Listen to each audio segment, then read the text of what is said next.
She worked at the Hungarian REN Center for Energy Research, Technical and Scientific Advisory Board.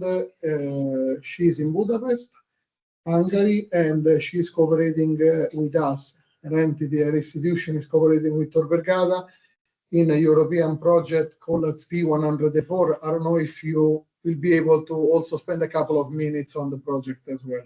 Okay. Just to tell them what, yes, just okay. 2 minutes to tell them what.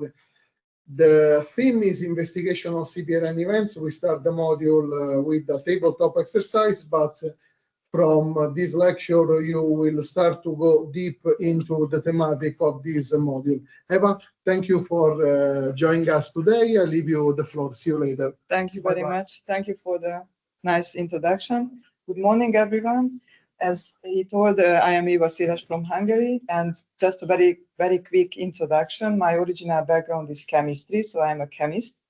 But 17 years ago, I started to work in the field of forensics, nuclear forensics. I never learned forensic science and educational system, but this is my very favorite area, and especially the crimes investigation from my childhood. So still, nowadays, I am watching the CSI movies. Most probably you know, or most of you know the CSI movies, which are movies, not realistic, but very interesting. And in my life, I could connect, fortunately, the CSI with some specific area which is connected to nuclear and other radiological materials. So in this presentation, I would like to give you some, we will have different topics. The first topic will be the crimes investigation under CBRN conditions. What does it mean, and how can you or should you imagine how hard and specific to work under CBRN conditions? But first, one thing what I wanted to tell. So please feel free, also a little bit flexible this presentation. So anytime if you have question, just you can stop me and ask question if you are interested. Second, did you have already any, how to say, lectures or knowledge on these CBRN conditions? Did you have in the university education? What is CBRN? Okay, good. Just I don't want to bore you with definitions if you know. CBRN, obvious, chemical, biological, radiological, and nuclear materials can be found at a scene, and actually, therefore, this kind of crime scenes are extremely specific, and the work in this kind of crime scene should be different from the conventional crime scene. However, the main steps or protocol steps or procedures should be very similar, but still very different because of the hazardous conditions. In these pictures, you can see some examples for, this is the conventional crime scene management or evidence collection. You can see here the guy in some very limited protective equipments, personal protective equipments, paper suit, gloves, and nothing on the face. Here, it's another one, a little bit more protection, but in this picture, especially very interesting because the guy can go as close as possible to the object that he is examining or taking photos and spend as long time as he wants or it's necessary. In the CBRN conditions that we have hazardous materials at the crime scene, it's not okay. You cannot do it, especially in the case of radiological material. There is radiation, and you have to reduce the radiation hazard of your body, so they absorb those. So it's not allowed to go as close as possible. Keep distance using specific tools. This is one example. And these are the other type of crime scene investigation. This is not a good quality picture, sorry, but it's a real chemical scene. Lots of chemicals and very dangerous stuff. And this is a model picture about a radiological crime scene. And you can see the very, very specific protective equipments that the people are wearing, the so-called chemical resistant clothes, fully taped and closed, and gas masks or respirators and many other things. Working in this equipment, personal protective equipment, is very challenging. So it's really hot, really tiring, noisy, so you cannot hear anything. The communication with others is very complicated. So it's a long text, sorry, it's just a help for me mainly, but you can read also the, not necessarily, the highlighted words actually. So that the most important part is that if you have a CBRN scene, you have CBRN hazard, chemical or biological or radiological or more. From this, you have a hazard. So therefore, the first step is the mitigation of the hazard, reducing the hazard. And therefore, there are really important parts, which is you have to ensure the protective measures.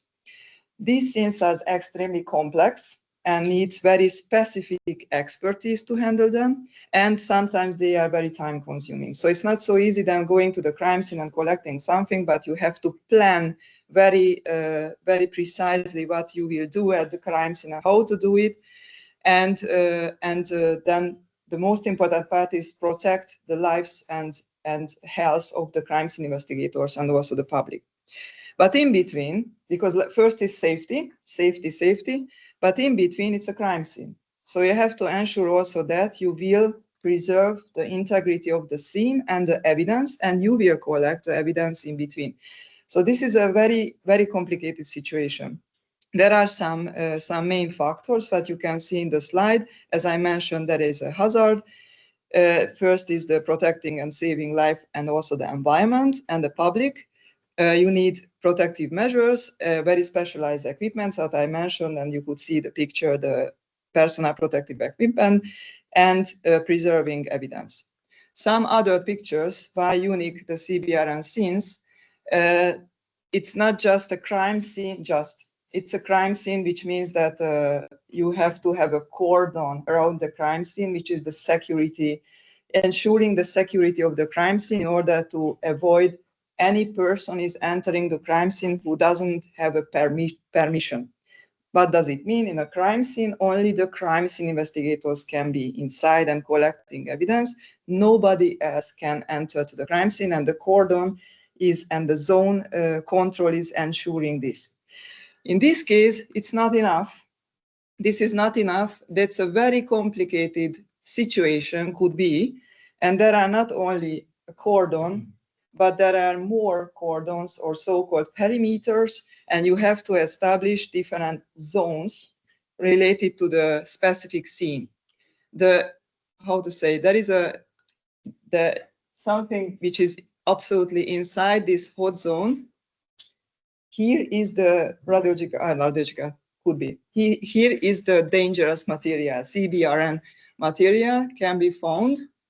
PDA, the first dispersal point, which means that the material is exactly here, but we have to have an extended cordon to keep the material inside in this field, and we need the highest protection level to go inside this area.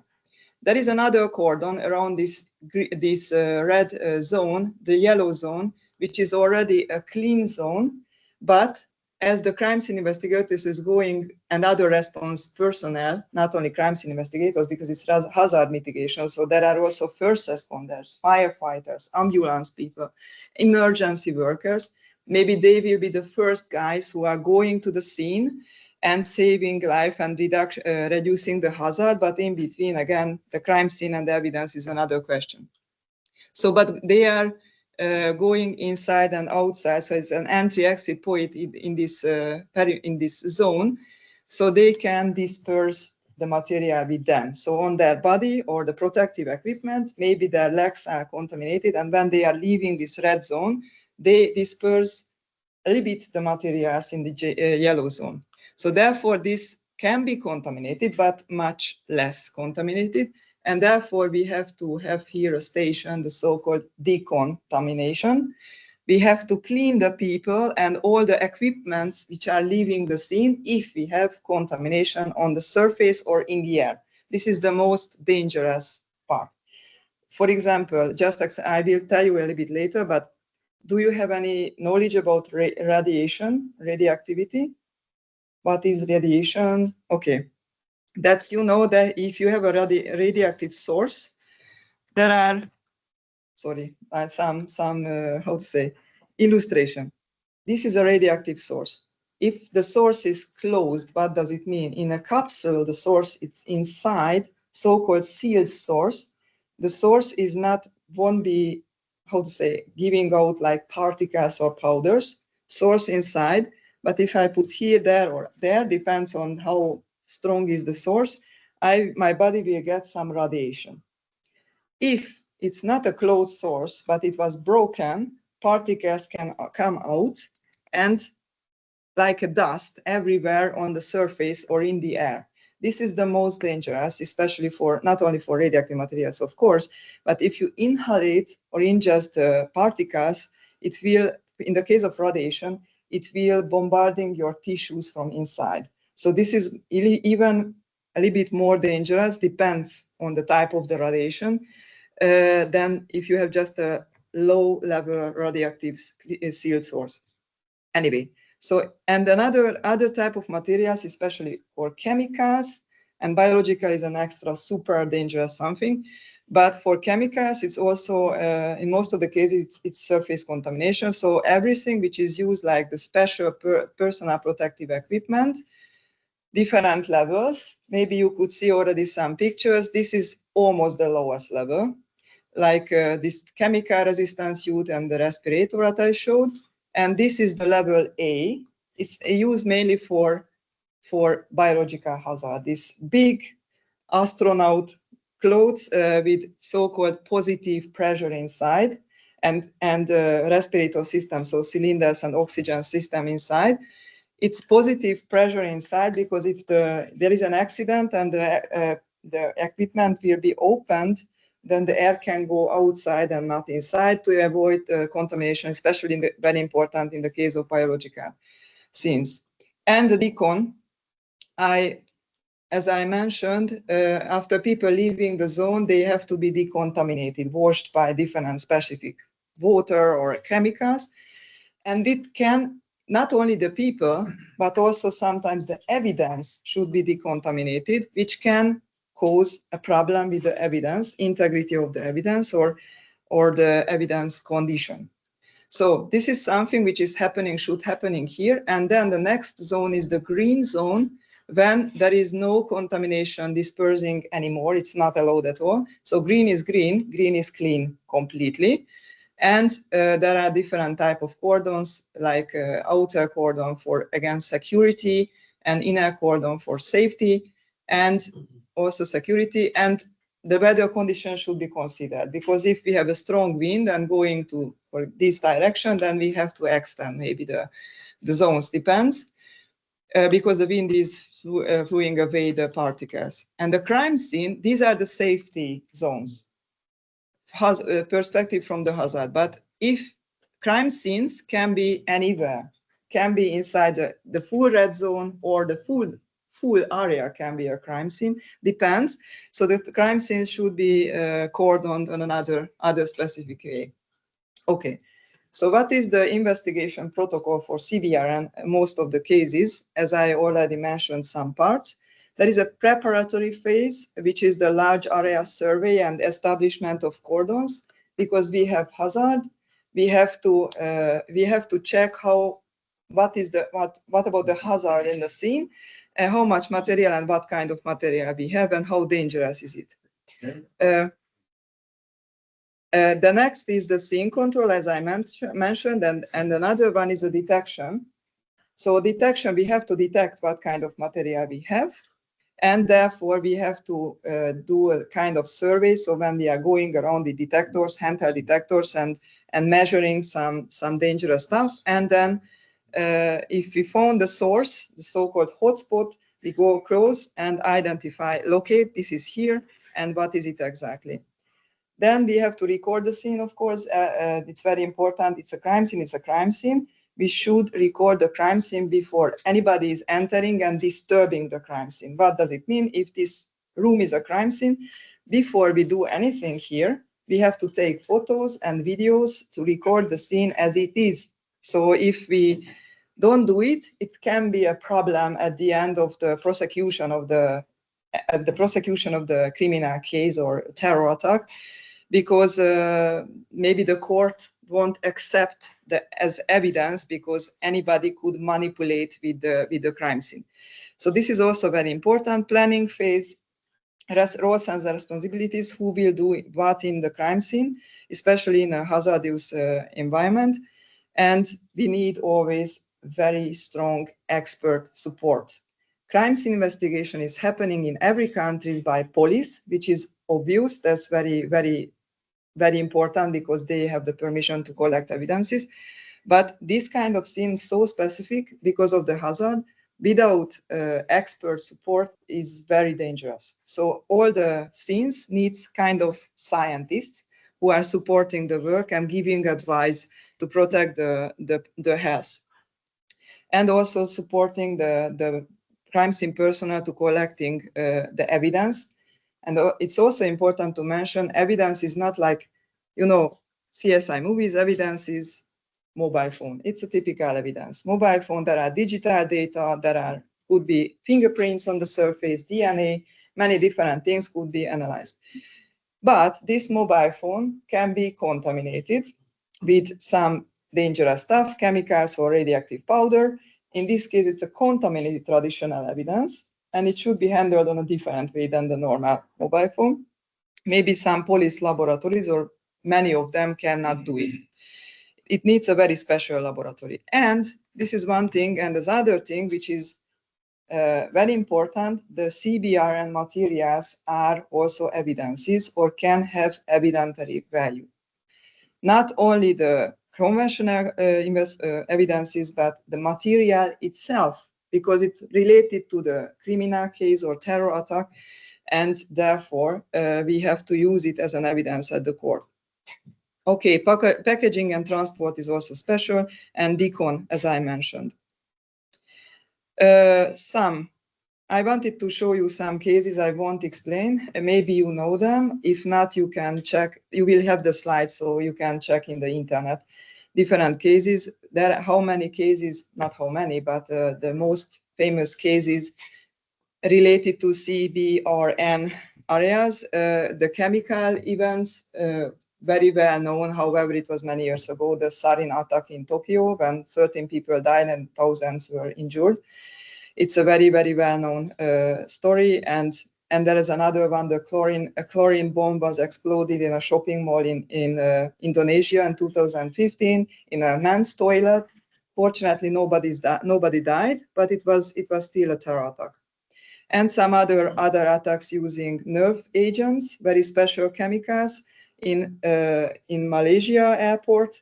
And also maybe you know or heard already about the Skripal or Amesbury cases, which happened in the UK, when the Skripal was a double agent from the KGB from Russia, moved to UK, and the KGB tried to kill him with a very special Novichok nerve agent. He survived he was poisoned together with his daughter. They survived, but a little time later, the same chemical was found accidentally in Amesbury, which is another city close to the original place. And a man found a perfume bottle. It is a very strange story. A perfume bottle with some liquid, and he thought it's a perfume, and gave to a lady.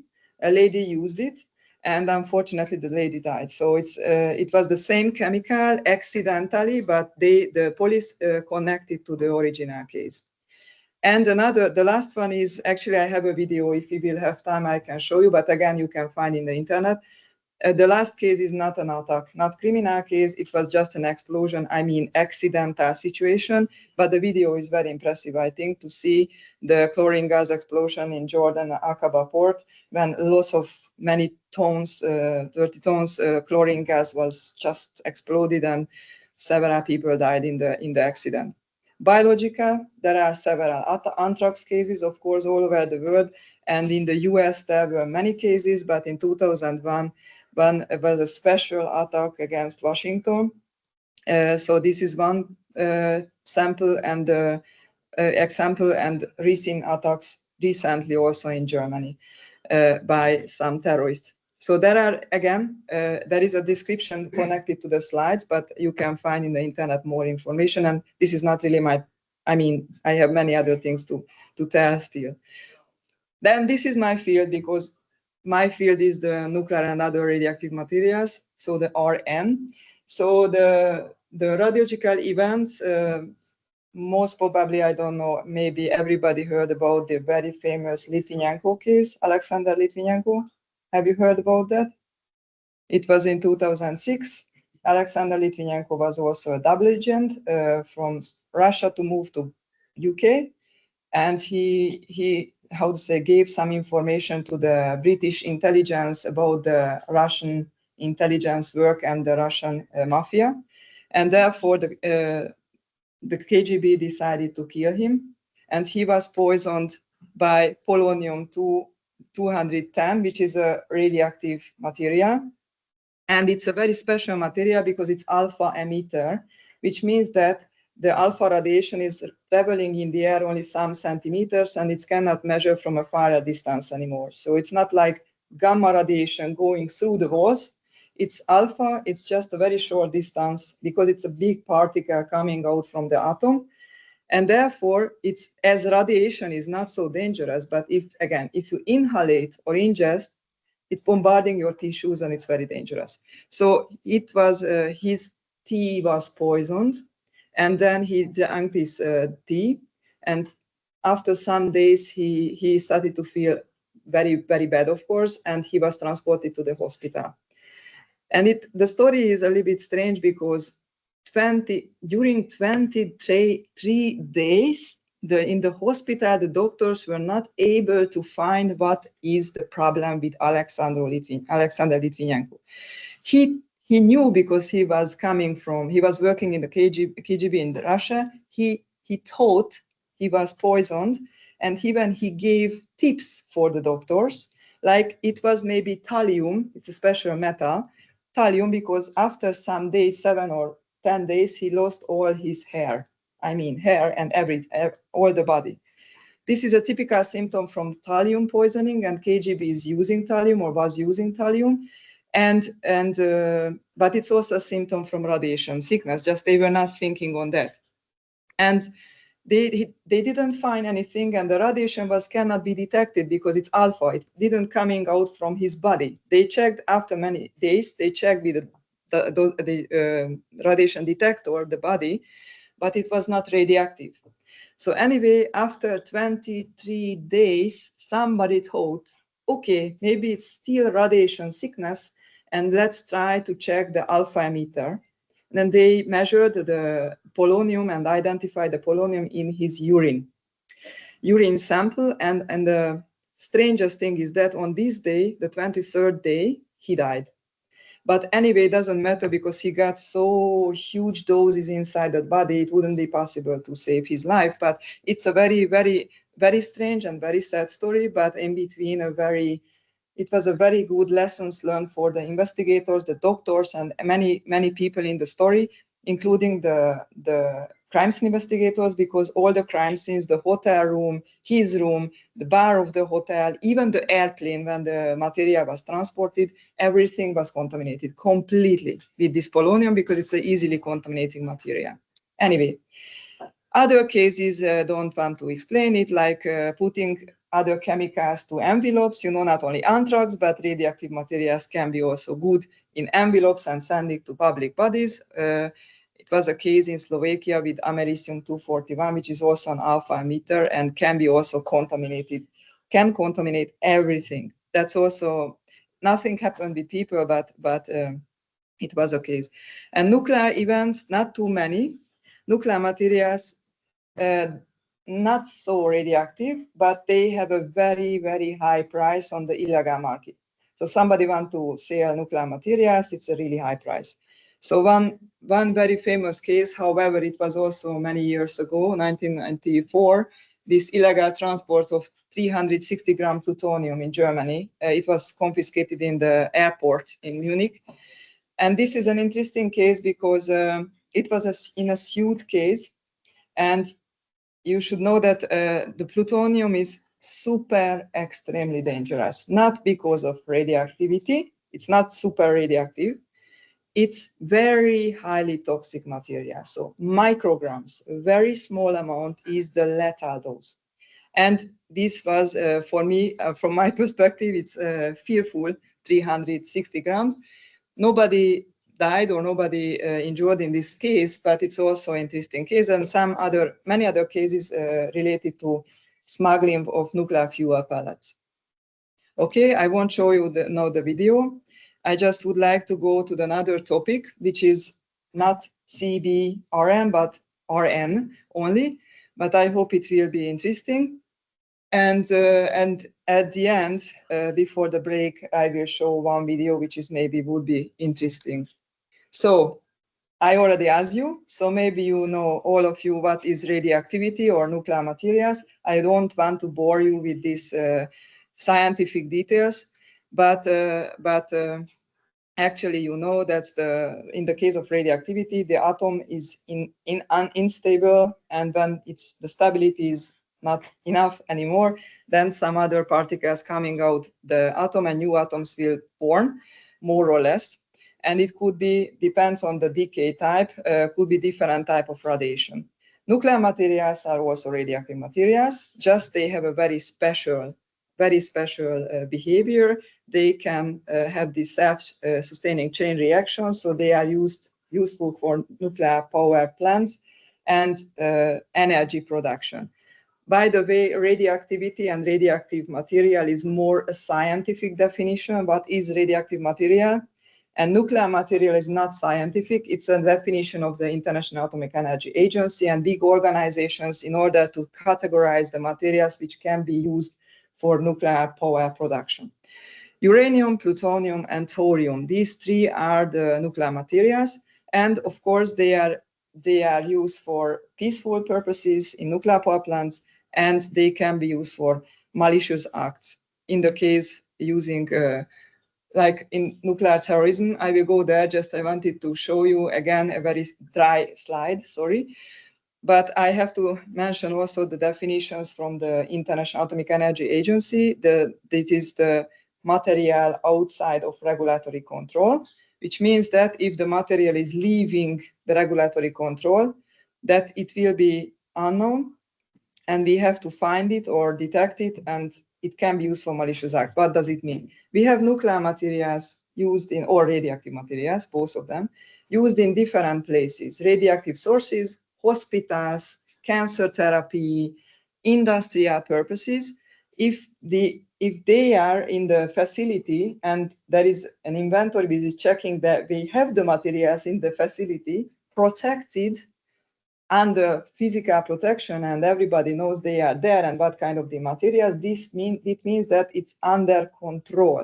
If we lose the material or somebody steal them, that it's leaving the regulatory control, and we have to find them, or we have to avoid to use them any malicious act. That's important because it's a little bit later will be some other definitions and slides about this field.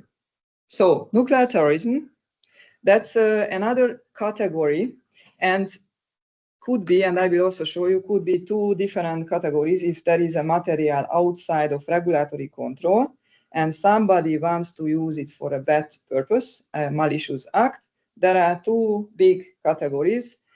Sounds interesting, but this is the categories from law enforcement agencies: terrorism, terror attacks, and criminal cases. These are different things. Terrorism is a very special thing, and it has always a purpose. The main purpose is to cause panic and push power to a state or a community in order to obtain their goals. It could be political, ideological, religious, and any other type of goals. As you can see here, the more or less very short definition. However, there is no international fixed agreed definition of terrorism. If you check different organizations in different countries, they have different definitions for terrorism, but most of them is speaking about this. Terrorists employs various tactics to pursue political or ideological goals, often leveraging fear as a strategic tool to influence decision makers and making impact on state with threatening the public. A bit long. Anyway, most important, panic. Why and how? They use specific tools. We are speaking in terrorism, not using weapons like nuclear weapon. It's not the tool of nuclear terrorism or terrorism. Would be too complicated. They are use specific tools. I will show you what kind of in the next slides. Which, if they use it, they can cause. The goal is not the most destructive weapon, so not killing many people.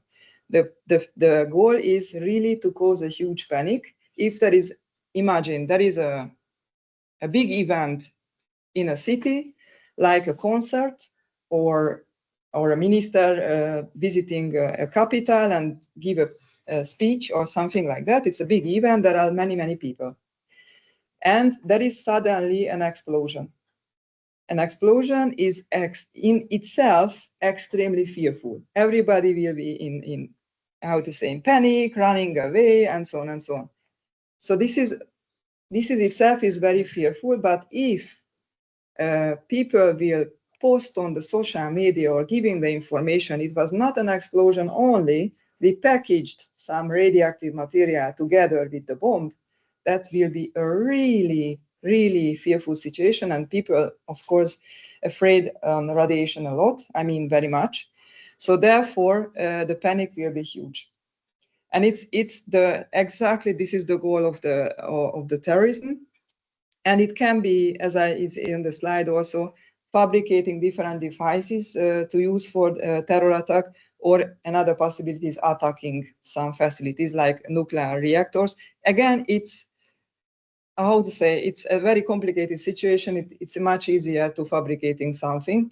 And even, terrorism nowadays, in some examples in Europe also, of course, like they use sometimes very simple techniques to use a big van to go to the public, a public event, to the people, and it's really panicking. And there are other tools, I don't know to tell or not, but anyway, it's not a secret, and most probably it try to possible to find the internet or ideas in the, information or ideas in the internet.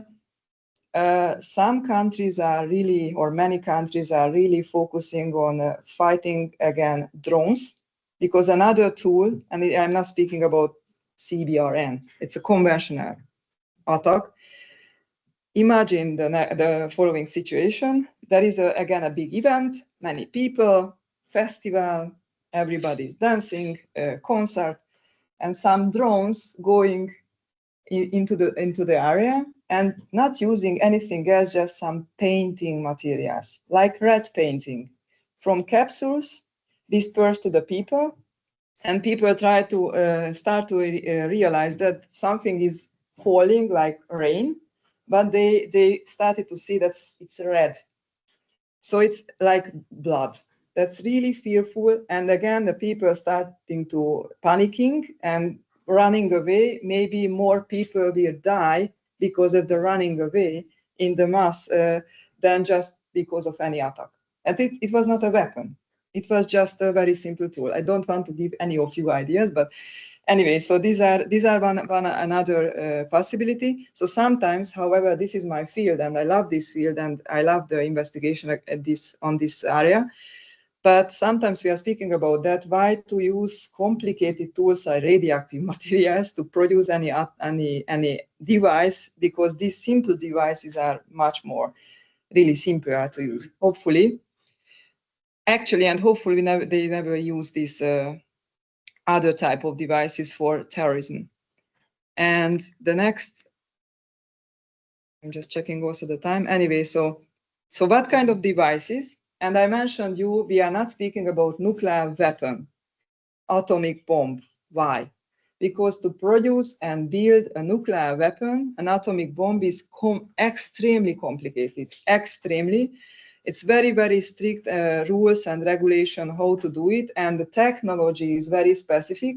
And just some people deciding, okay, let's build a nuclear weapon, it's absolutely not easy because the technology, you cannot buy the technology. It's not possible. Then I mean, to build up or to try some elements of the technology and try to do it as a homemade version, or I mean, you will see a homemade version, but a nuclear weapon as preparing in a garage or in a house, that's almost impossible because there are so strict rules, regulation, and checking by the International Atomic Energy Agency and other authorities is on that anybody tries to build a nuclear weapon. It's very, very dangerous, very expensive, and very complicated. Normally, it needs a decision from a state, a government. So a government deciding that we will build a nuclear weapon, they can do it, but it's still not easy. But everybody knows, again, the very, very, how to say, good, not good, but example on that, North Korea built nuclear weapons. However, they didn't sign actually the non-proliferation treaty, not to build nuclear weapons ever, but anyway. So it's possible, but there was also a decision from a state and support from the government, and not just some people try to build a nuclear weapon.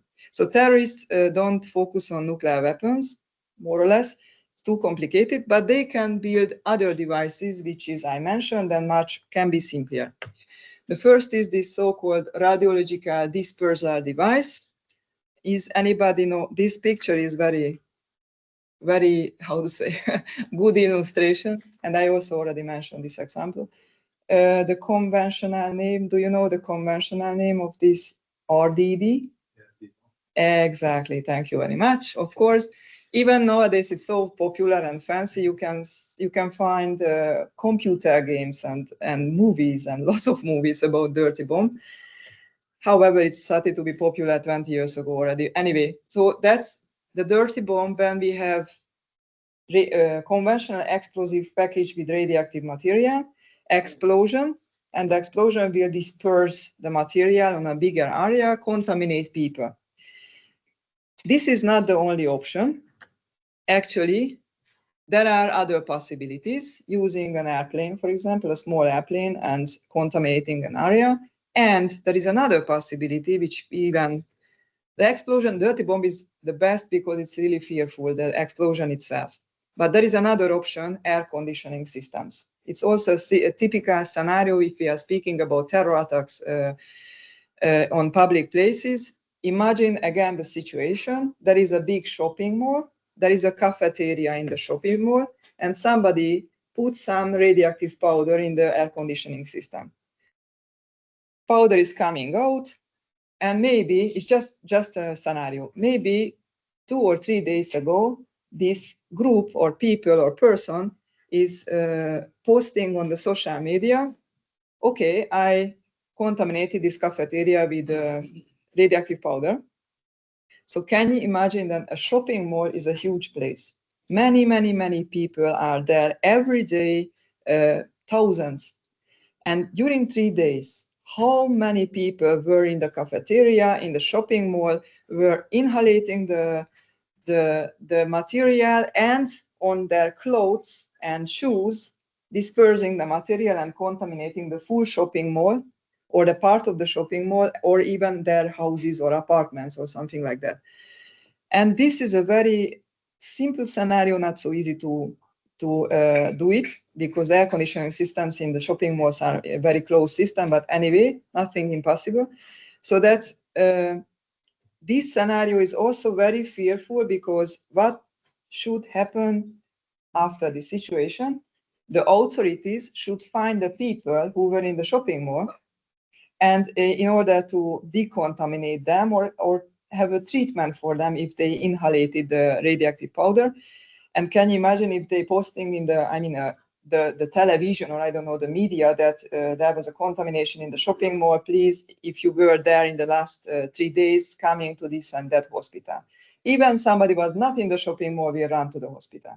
So it's really, really very, very fearful, very strange situation. So RDD is not only explosion, it could be also something else. And another Another possibility is the radiation exposure device, which is not powder, it's just a source. So it's a source which is highly radioactive, removing from its container the so-called shielding or lead shielding, and put to a public place. A train station, a train itself, public transport, somewhere there, and again after some days, post on the media, okay, I placed a source to this place, and all the people who were there were injured by radiation. This is another a possibility, but even a little bit more complicated. So it's there is no high chance to it. Anyway, it's possible.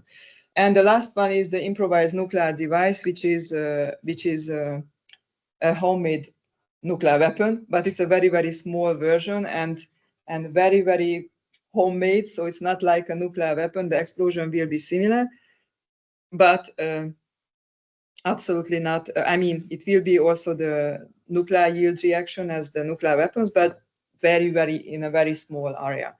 So, but again, to prepare this device is extremely complicated.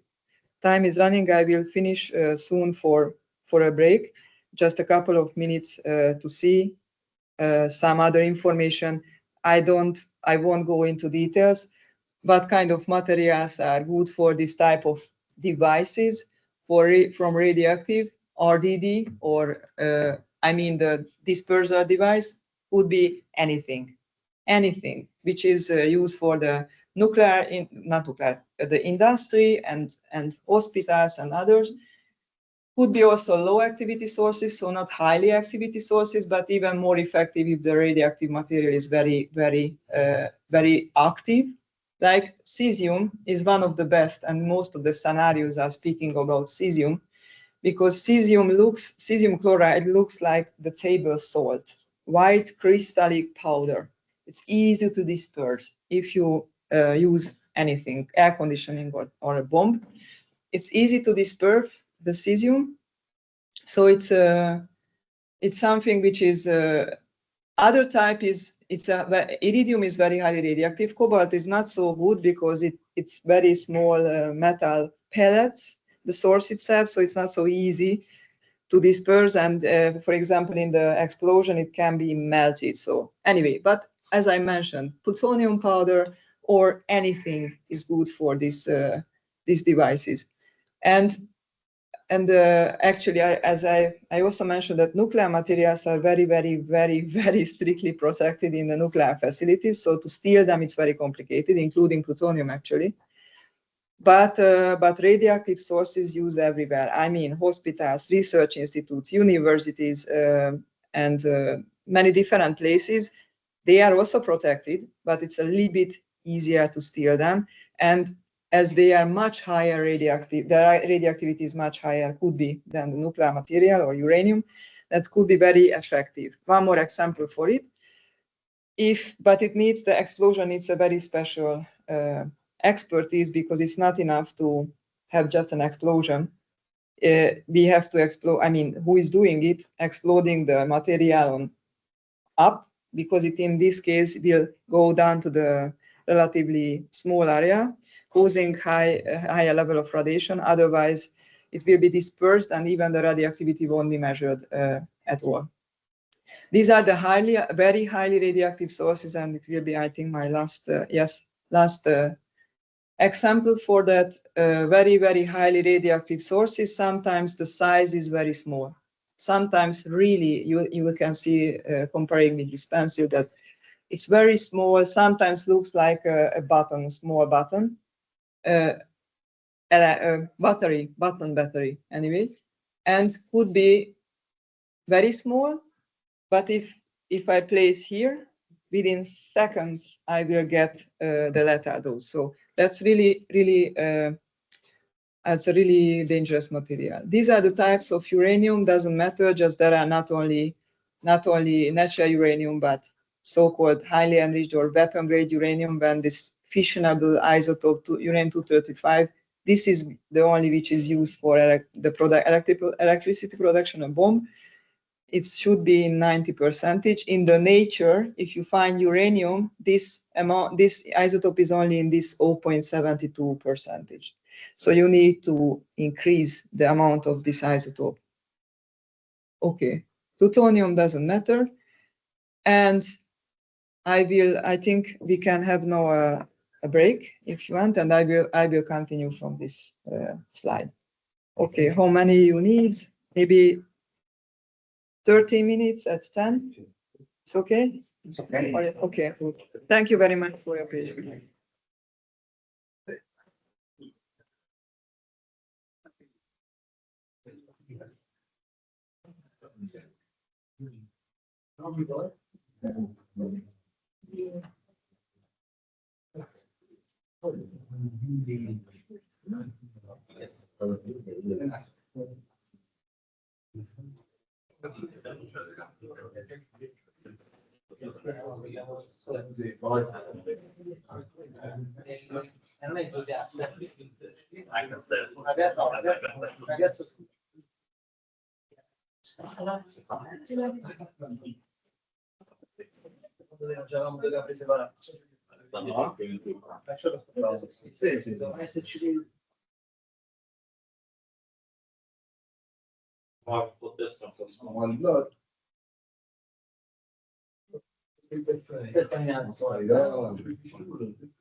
Did you also do online training with nuclear Online? forensics for the International Atomic Yeah. Yeah, I was working at the IE 3 years long. yeah, and I think that about Webinars. yeah, Yes. because I saw the name and then I saw Hamren and I was like, wait a minute.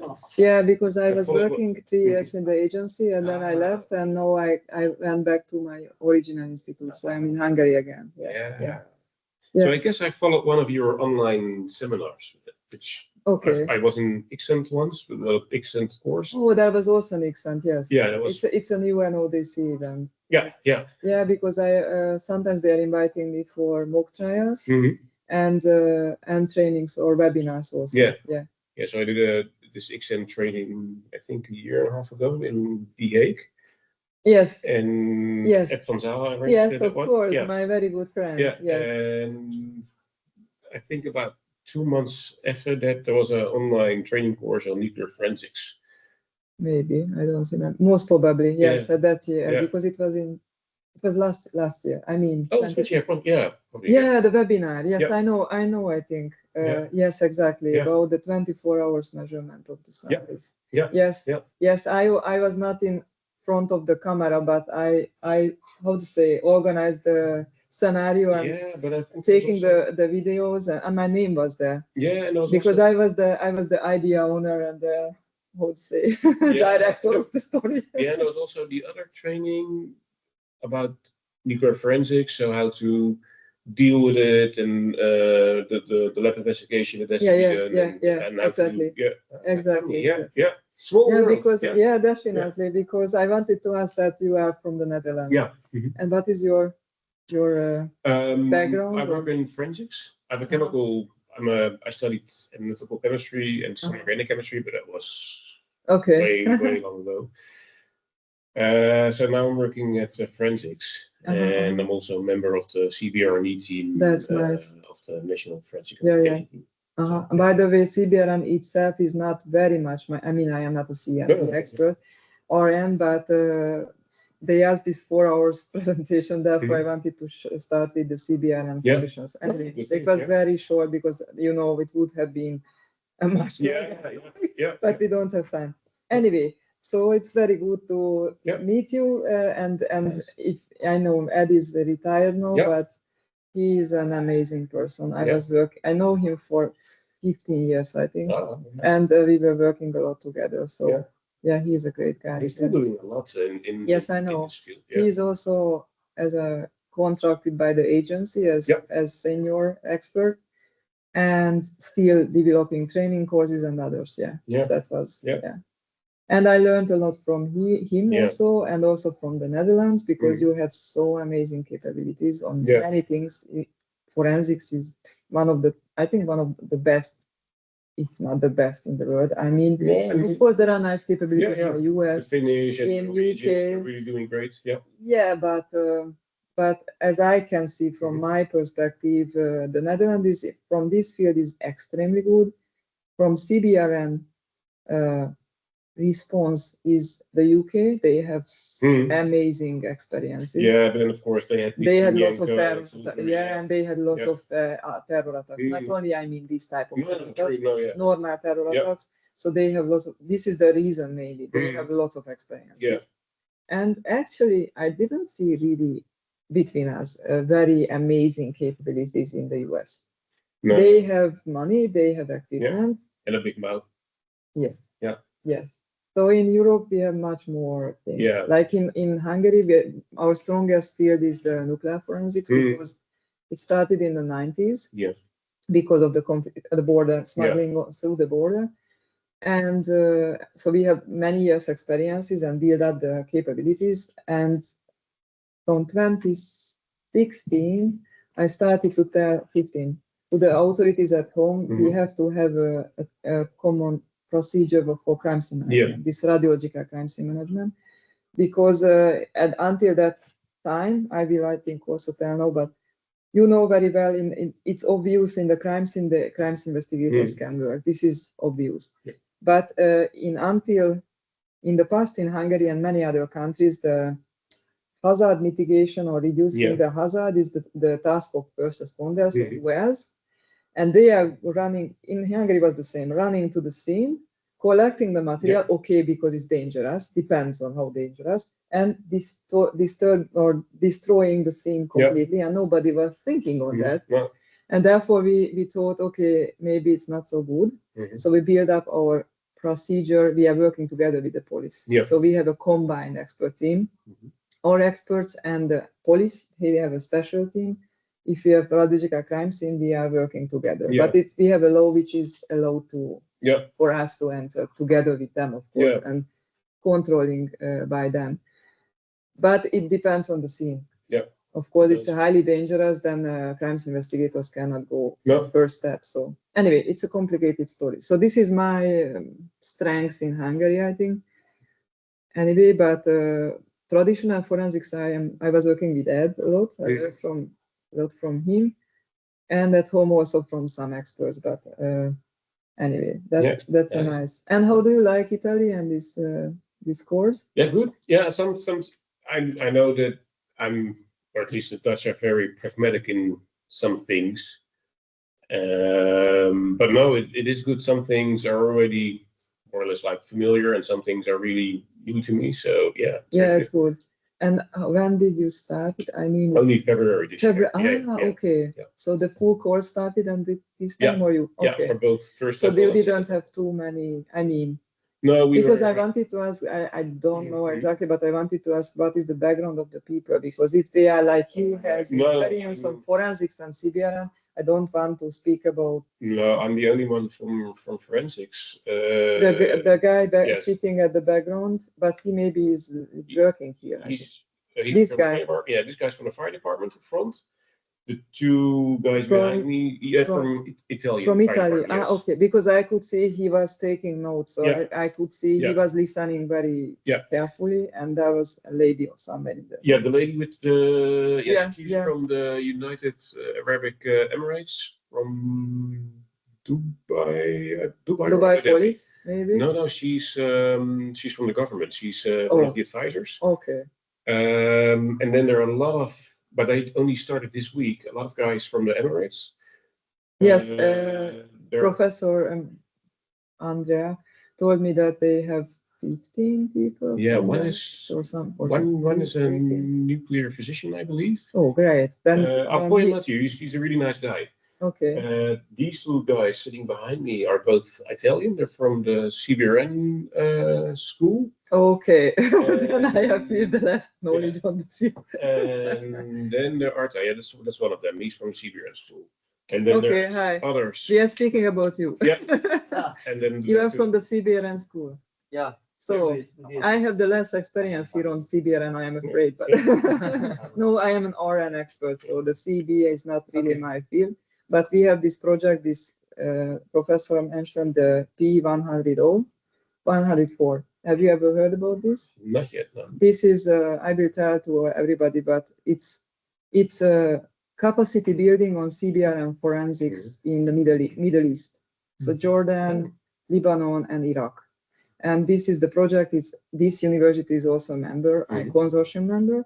And NEA, which is also the Italian, they are the consortium leaders. Our institute is inside, and I am the leader from the professional perspective. So I'm the expert in the project. But I'm responsible mainly for the RM, of course, the forensics, CSI, others. Anyway, so I started to learn also the full CV, but it's for me is also, I'm a chemist, but you know, I'm a chemist, but still doesn't mean that I am a chemical expert. No, I mean like chemical weapon expert, especially. So. It's something that you see. So you study chemistry, then I think that you know everything about. Yeah, somebody told me. I have of course many very good friends in the police. I love them, and one of them always telling me, you have to work on the C area. You are a chemist. I am a chemist. It's not so simple. No. Chemical weapons is a completely different story. There are some courses. Definitely. Your courses are also for the other people, civil people. It would be a good the basis of the CBRN. No, the basics is okay, but which is a little bit deeper. We have a course, specific course for it, OP4.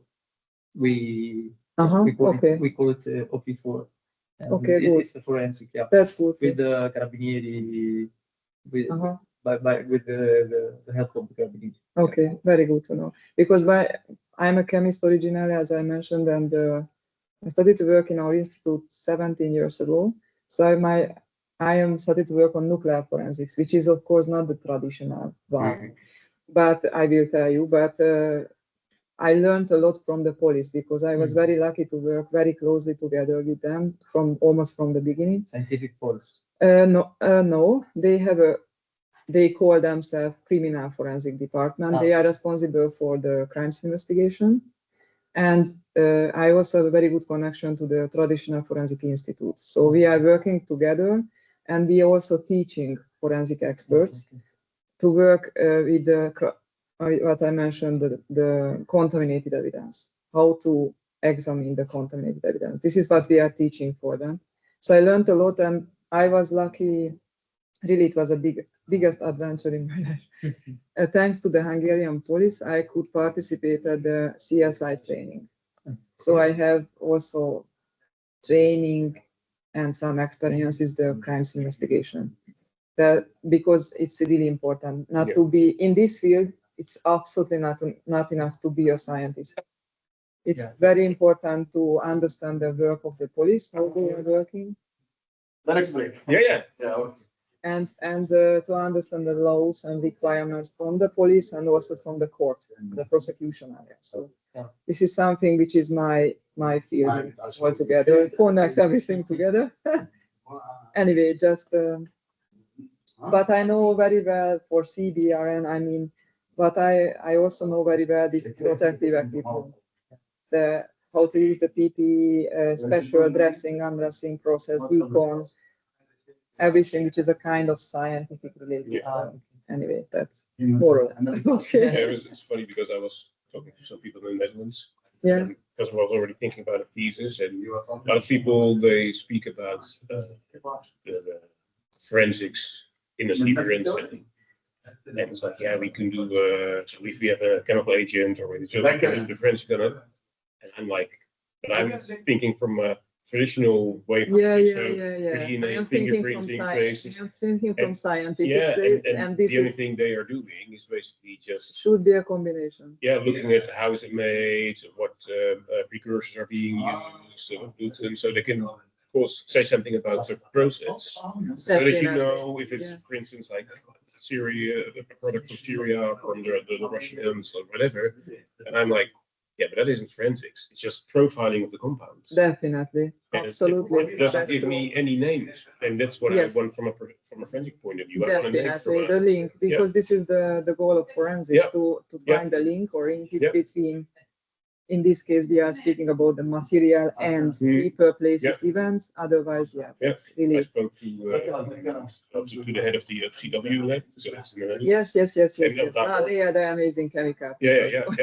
Yes. So I was talking to him, and I was like, okay, so then you get the profile of this compound, and then you know it's Syrian made. But then is it as in from the state of Syria, or is it from a guy that was in their chemical weapon program and defected to another country, and I was thinking as a who makes stuff? He was like, yeah, that's something you don't look at. Well, I know, but that's what I look at from a forensic point of view. Yeah, definitely. Definitely, and actually, therefore, we are organizing cross type of trainings between scientists and law enforcement. We have to understand each other. That's very important. Okay, I think we should start.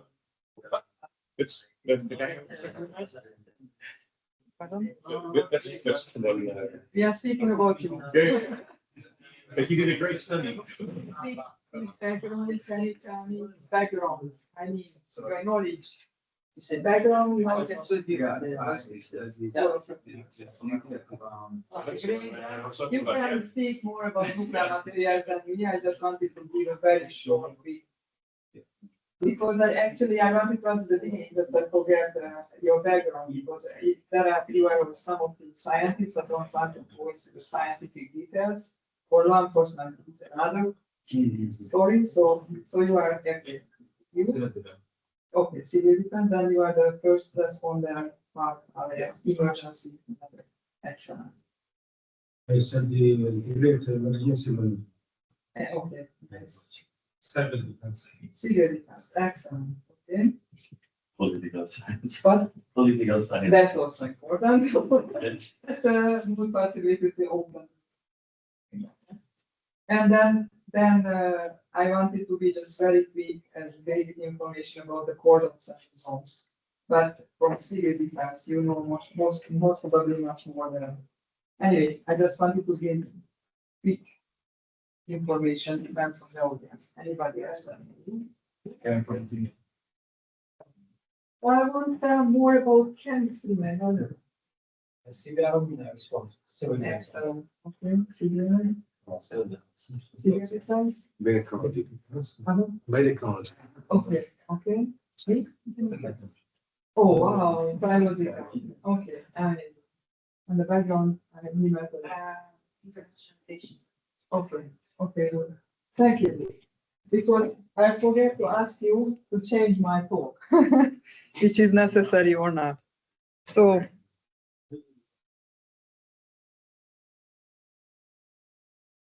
then, excellent, I have easier task because we have scientists also, and we also have CBRN experts and civil defense, so that's amazing.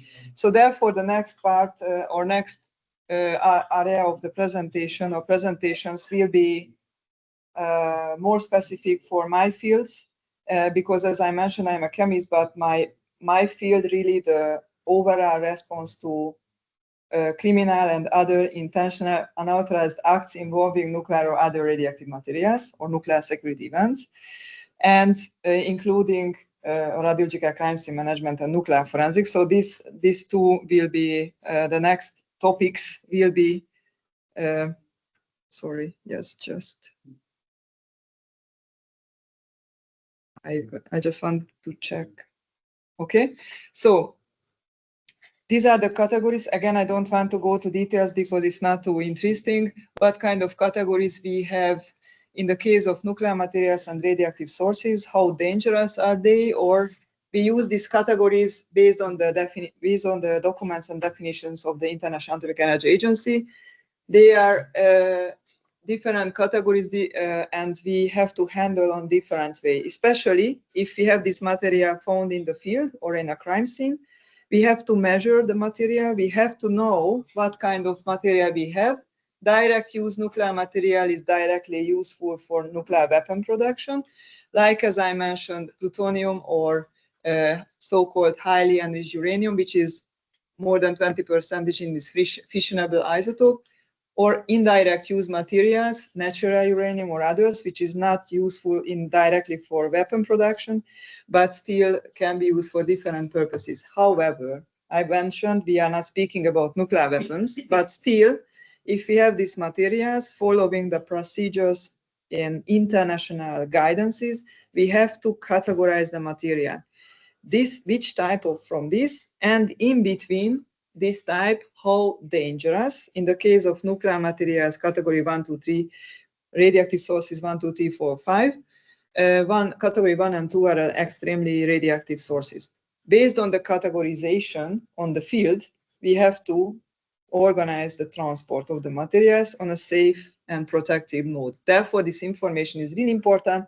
And when we send to the laboratory these materials, we have to inform the laboratory also what they will receive. This is not, it's really important. And at the end of this, I will show you now a video soon, but again, some of you very familiar with the system. At the end of this block is the comparison using the different type of tools, devices. What I mentioned, the RDD, the dispersal device, RED, explosion device, the homemade nuclear weapon something, and nuclear weapon itself. Again, in the case of terrorism, we don't speak really about nuclear weapons, but to compare this data could be interesting. What kind of material can be used for nuclear weapon? Of course, very, very special of nuclear materials. Homemade nuclear weapon, also special nuclear materials. To steal them, to get them, to buy them, very, very complicated. Together with the technology, like you can see, technology is very sophisticated and confidential. So it's very, very hard to to find this technology or to steal it. The improvised nuclear device is still complicated and complex, but available. It's possible to prepare something, but again, it's still very complicated. Like RDD and RED don't need very specific material, just radioactive sources. And how to do it, very, very trivial. So I mean, explosive, radioactive powder, put together, exploded. So it's not a big deal how to do it. And so the effect, the damage radius for nuclear weapon, it's an older table, 7 kilometers. Nowadays, there are different type of weapons. Tactical weapons is 15 kilometers and so on. But anyway, more or less, this IND is a little bit less than 1 kilometer, and RDD and RED is not a big distance, 100 meters. But again, as I mentioned, the main goal is to causing panic and not like a mass destructive weapon. Like here, immediate casualties 50,000 for nuclear weapon, less than 2,000 in this case, and in other cases maybe nobody or just a few people. But the panic will be very, very high. So this is one thing, and another thing is uranium. I will show you a case example soon about uranium. As I mentioned, nuclear material is not very useful for dirty bomb because it's not really radioactive. I mean, if it's fresh nuclear fuel, it's not highly radioactive. But imagine that somebody is exploding a bomb and messaging on the pub or in the public media that I exploded a bomb with uranium. Everybody will think on nuclear weapon. However, it's not a nuclear weapon. So if you have just a uranium powder and explode it with conventional explosive, nothing will happen. It's even not so many dangerous. But again, causing panic is very, very hard. Okay, I wanted to show you 5 minutes video, which is maybe, I have some videos, so I thought maybe more interesting to watch some videos and not just listening me. Is anybody in the room who ever heard about or saw this video, Dirty War? The British, then you know, okay? Anybody else? It's possible to find in the YouTube. I always show it because, however, many of you have the background, especially the civil defense, so you know the consequences and why we are speaking about CBRN events or response and why it's important. But I like to show this video. It's a little bit dramatic, some pictures, but maybe it will be interesting. Just 5 minutes from a 3 hours long movie. You can find, I hope I can start. Just a minute.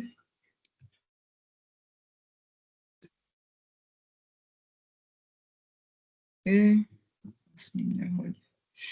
And the quality is not so good, so sorry for that, but it was.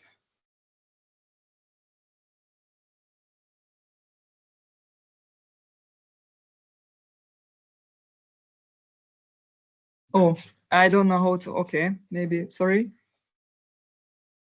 Somehow I have to move somewhere or, okay, that's good. Sorry, I am not so good in IT things.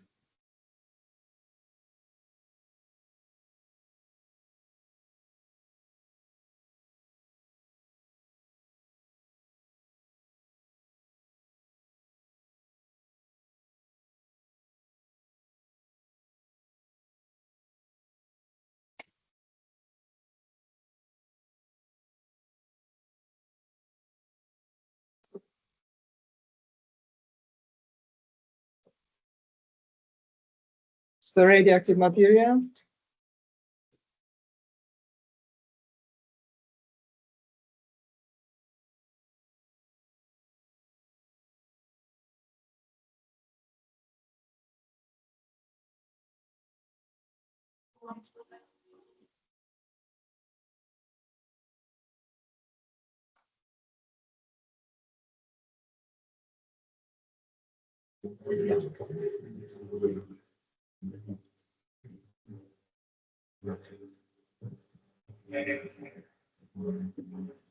Oh, this is a metro station.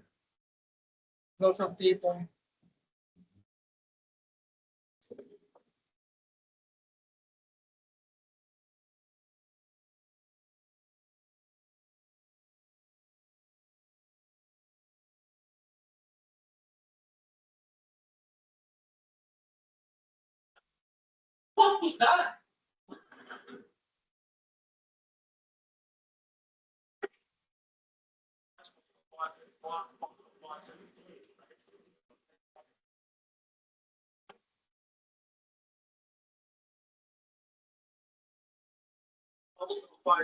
Responding.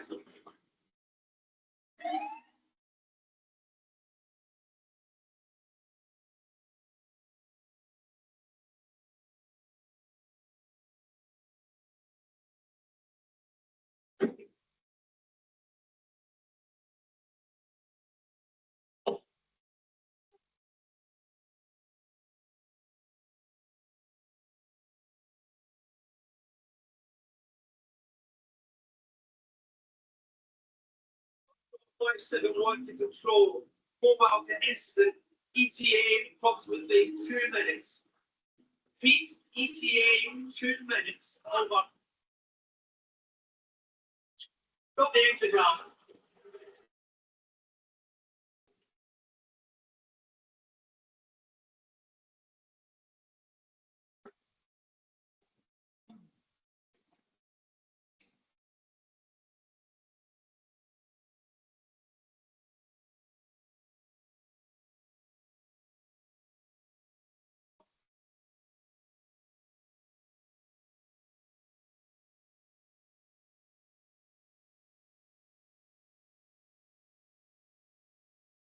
Get your BA sets on now.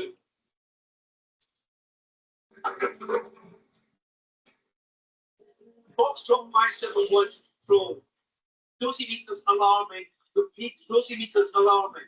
Radiation suspected, reading 26 millisieverts, holding position. Over.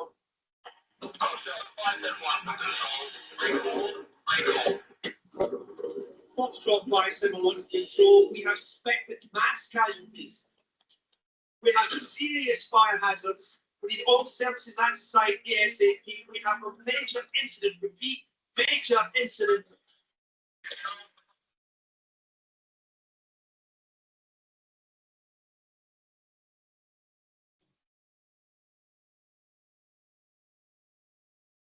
Foxtrot 571, status to receive.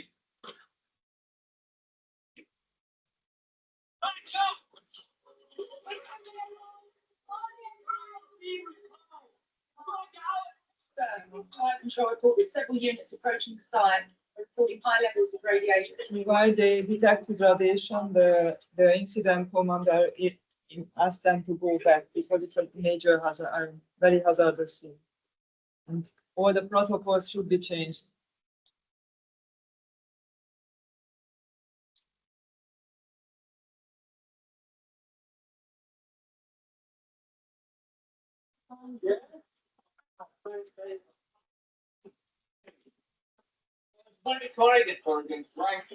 Watch commander. Posting in ready. 43. 43. Okay? Yeah. There you go. Mobile one.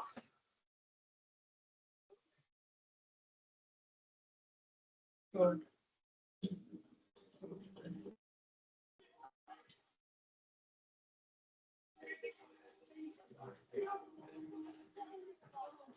You all right? Let me help.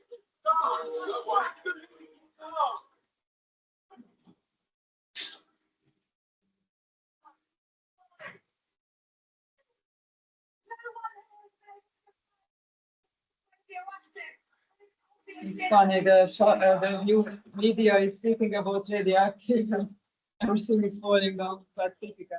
So there are some shocking pictures, sorry for that, but I think it's demonstrate very well the consequences. That's how hard questions or problems could be raised after this event.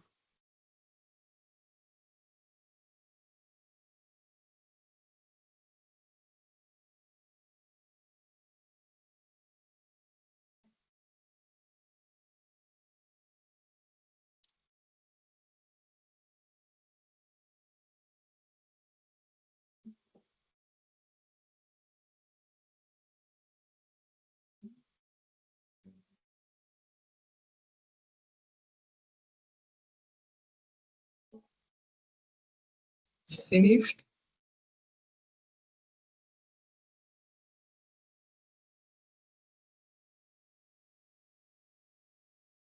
Okay, that's all the video. I have to find back my mouse. Okay, so consequences. So there are very hard consequences could be, and decon lots of people. So when we started to speak about this situation many years ago in Hungary, how to be prepared for a terror attack like this, there were so many questions, because there is one thing is the decontamination of people, or the other thing is the identification of the victims, dead bodies, and decontamination of dead bodies. Another question is that if we have only 15 dead bodies contaminated, where we store them? Do we have any more or any kind of special facility? Or we have to decontaminate 300 people, 500. Do we have in Hungary, I mean, it was a discussion. Do we have enough capabilities? Mobile decontent. We have actually belongs to the Hungarian Defense Forces, but at that time, more than 10 years ago, there were so many questions like, who is responsible and which authority, if we have this situation, who has 300, 500 paper suit, Tyvek clothes to give to the decontaminated people?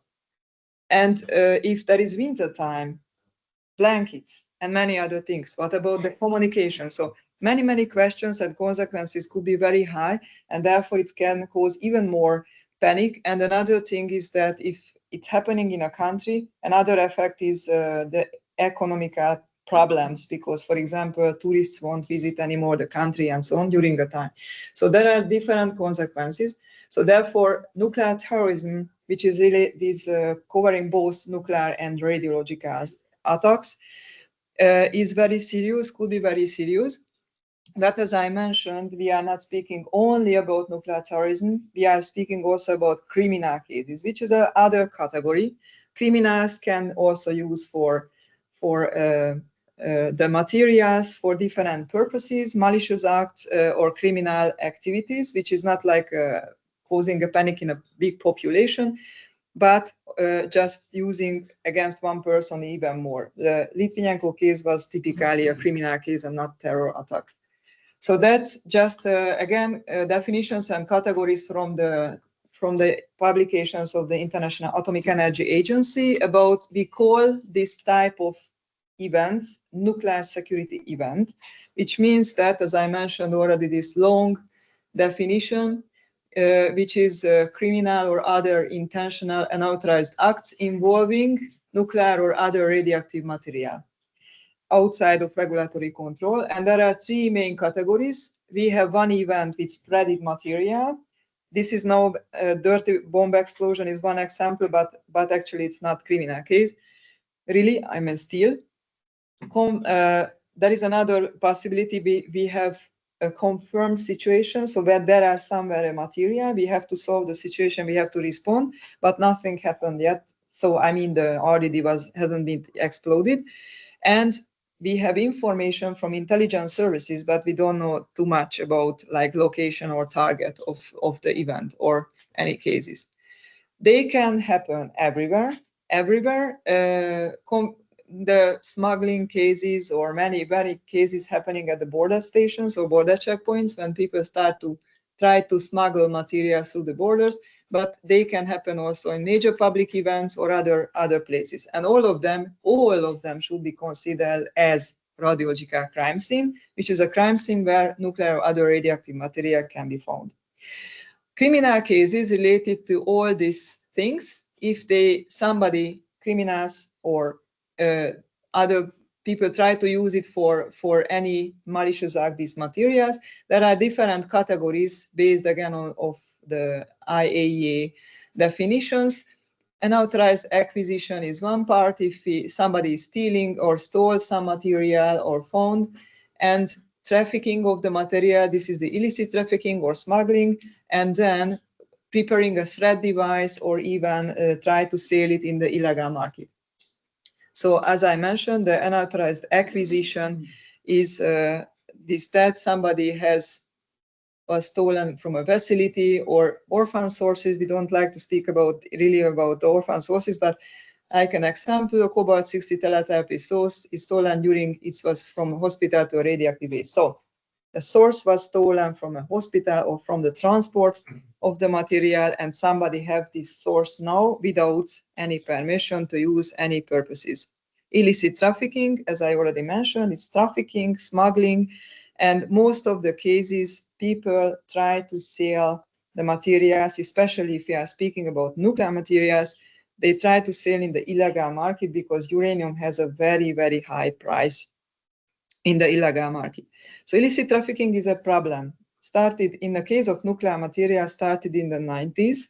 After the former Soviet Union collapsed, lots of nuclear material started to travel around, for example, Eastern Europe, and there were many confiscations and smuggling cases related to nuclear materials. And that's still a problem nowadays.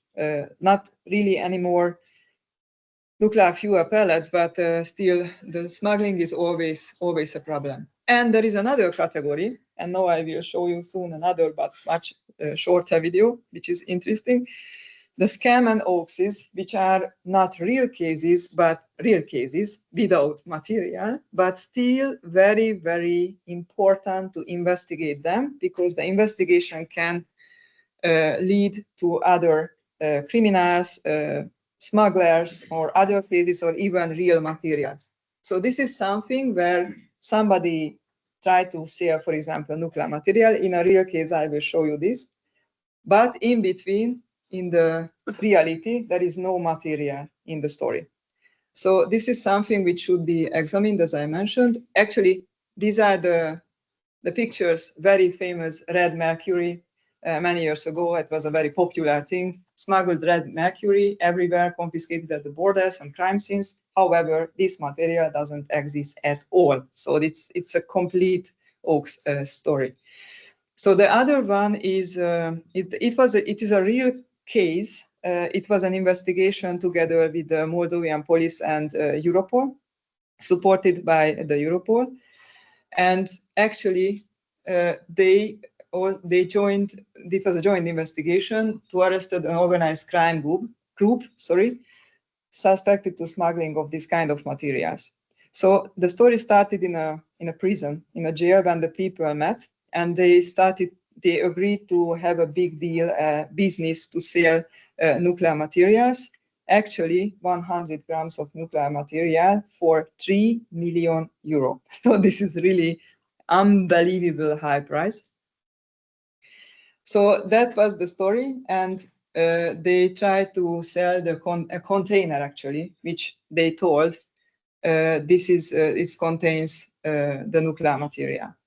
So that was a comprehensive operation, and actually the customer was the police, and they were catched in Vienna, in Austria. They smuggled this container through some borders, and finally in Vienna, in Austria, they were catched by the so-called Cobra team, CBRN team.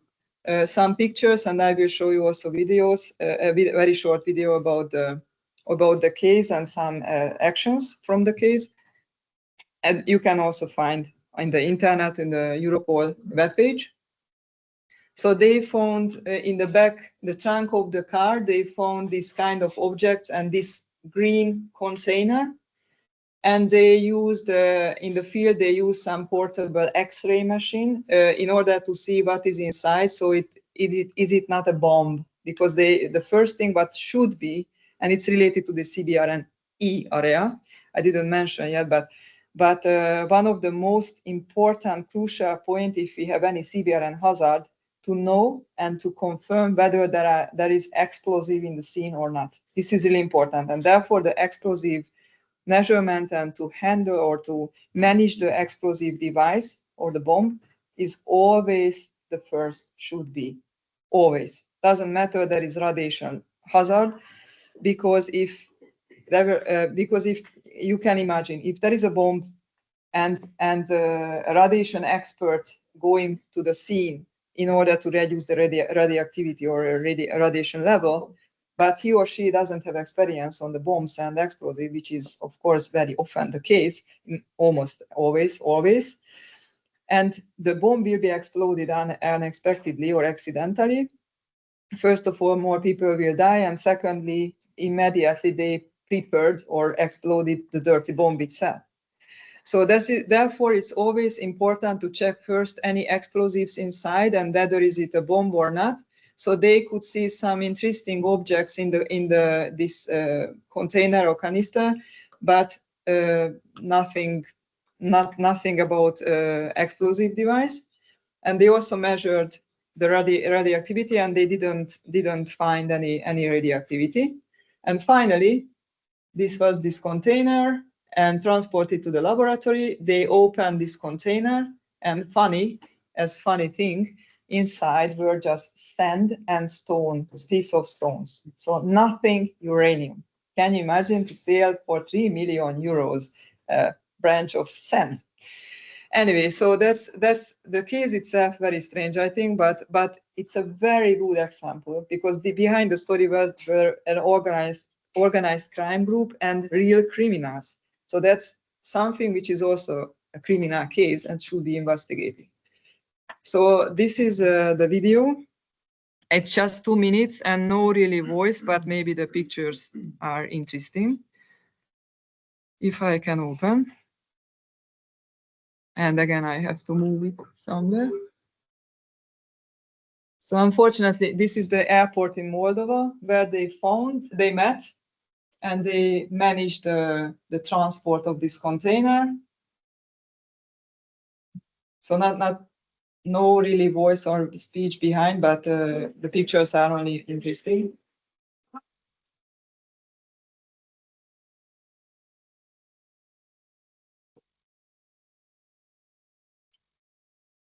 So this is the container.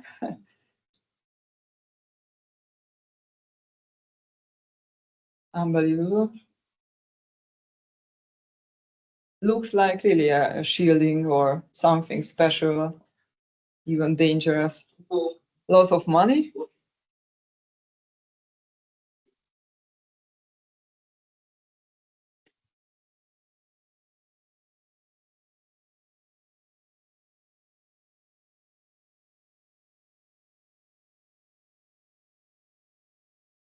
And action started.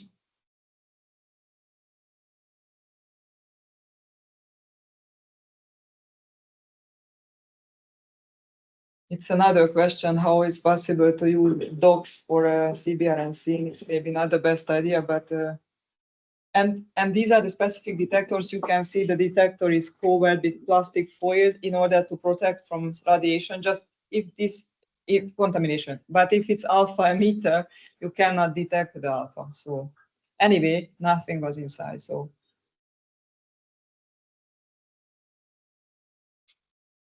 yeah, and some pictures again, bless you. That's action. Unfortunately, there is, I think, no videos, but it's spectacular. So the three people were arrested during this action.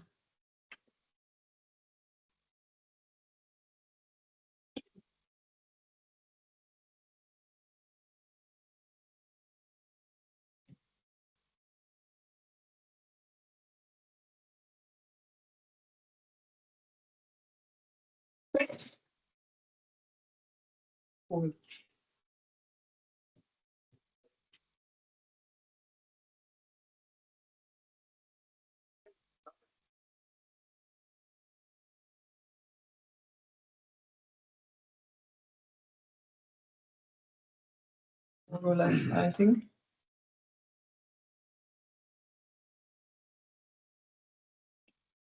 So, okay, that was the case when. No? So they were scammed. Yes, just a minute. Yes. So they were scammed. Yes. Yeah. Yes. I mean, yes. So nothing, no real material was inside. Yeah. For millions of euros. It was captured. Yeah, absolutely. But actually, in the story, they found the customer who will buy this uranium, but the customer was the police. So I mean, it was the hidden. It was a Yeah, exactly. But doesn't so they didn't buy or the uranium.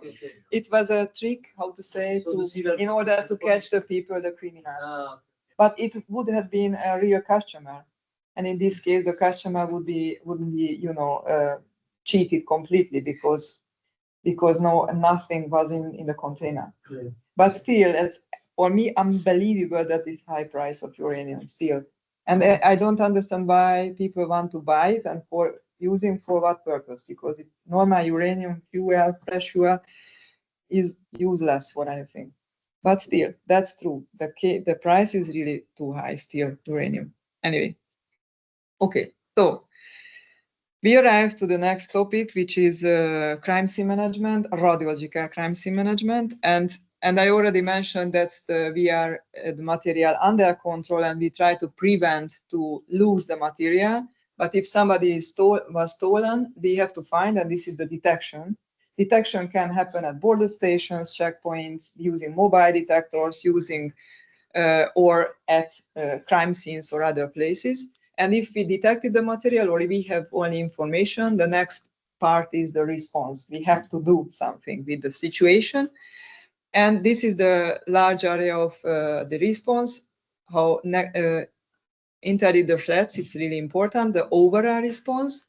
And it is very, very important, I forgot to mention, it was a slide earlier, this activity, CBRN, investigation, or even just the radiological, it's never ever a single authority show, sorry for the expression. That does it mean?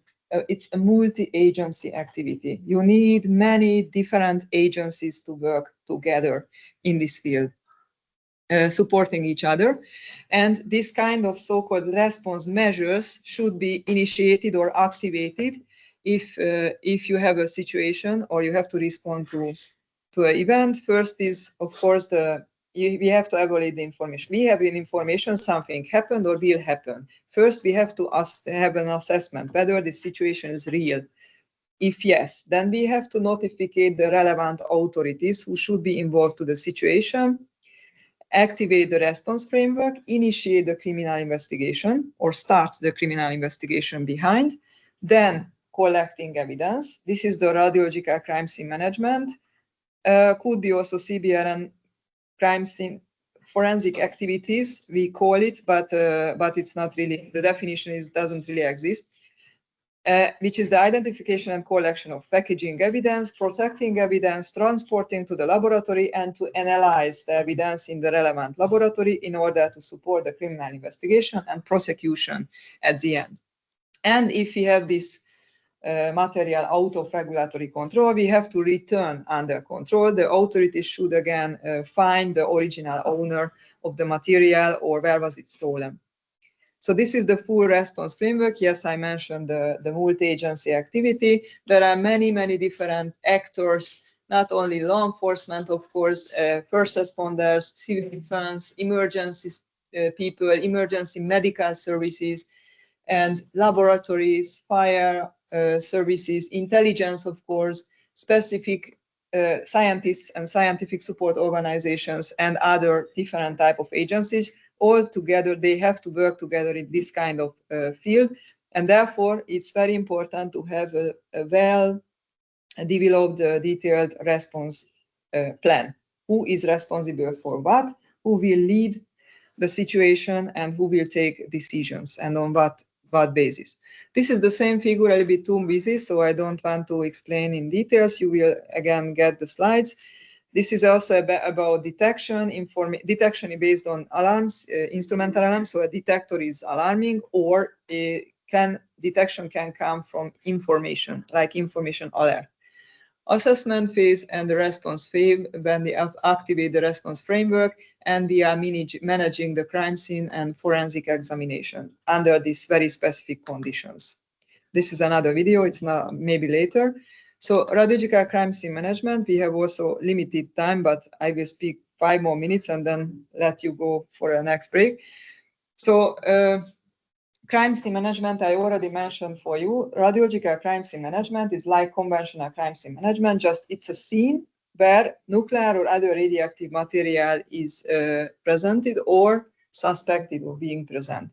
What does it mean? We have a crime scene, which is where we have radioactive hazard or radioactivity. This is similar to traditional crime scene operations, but because of the presence of radiation, it's really complicated situation. So the question is very simple. Do we have radioactivity at a scene or not? If we have to change the protocols. Most of the procedures, protocols, or steps of crime scene management should be the same. As I mentioned, recording the scene, taking photos, videos, preserve the integrity of the scene, collection evidence, but everything should be changed because of the radiation hazard. So if we have to reduce the hazard, remove the radioactive source from the scene if possible. If not, we have to manage on another way the radiological crime scene in order to ensure to protect the evidence and collection the evidences. Access the control the excesses is very, very logical, and of course to consider radiation principles: time, distance, shielding, contamination control, and exposure control. I mentioned on the first presentation at the beginning that if you remember for the picture, then the crime scene investigator was like very close to the evidence and taking photos. Now here, that's a very important rule. It's absolutely not allowed. You have a radioactive source in or radioactive object or radioactively contaminated evidence. You cannot spend lots of time too close. You should use your body should be far, and you should use other techniques or even manipulators or other tools to taking photos and to collect the object or the evidence. Is also maybe you should use very specific devices like a long manipulator to remove it and not just going there and touching and put into the evidence collection bag and many other aspects. So this is time you have to spend. I will go back here. So time, as I mentioned, in traditional crime scene investigators spend as much as possible time or as possible or necessary at the crime scenes. Some cases, weeks. If some of you has experience in crimes investigation, then you know very well some crime scenes like marijuana plantations, then the investigator spending weeks or even months sometimes. So that's something which is in a radiological crime scene, it's not possible, because if you spend long time in the crime scene, your body will be exposed by radiation. So you have to reduce the exposed dose rate in your body as much as possible. You should be faster, but consider if you are fast, you can cause failures. And you should be, therefore, extremely important to have practice on this activity, lots of practice, exercise, training, in order to move in a crime scene with radiation, then to avoid to expose those. One example for that, conventional crime scene investigation is using different type of pathways to find, identify, and collect evidences.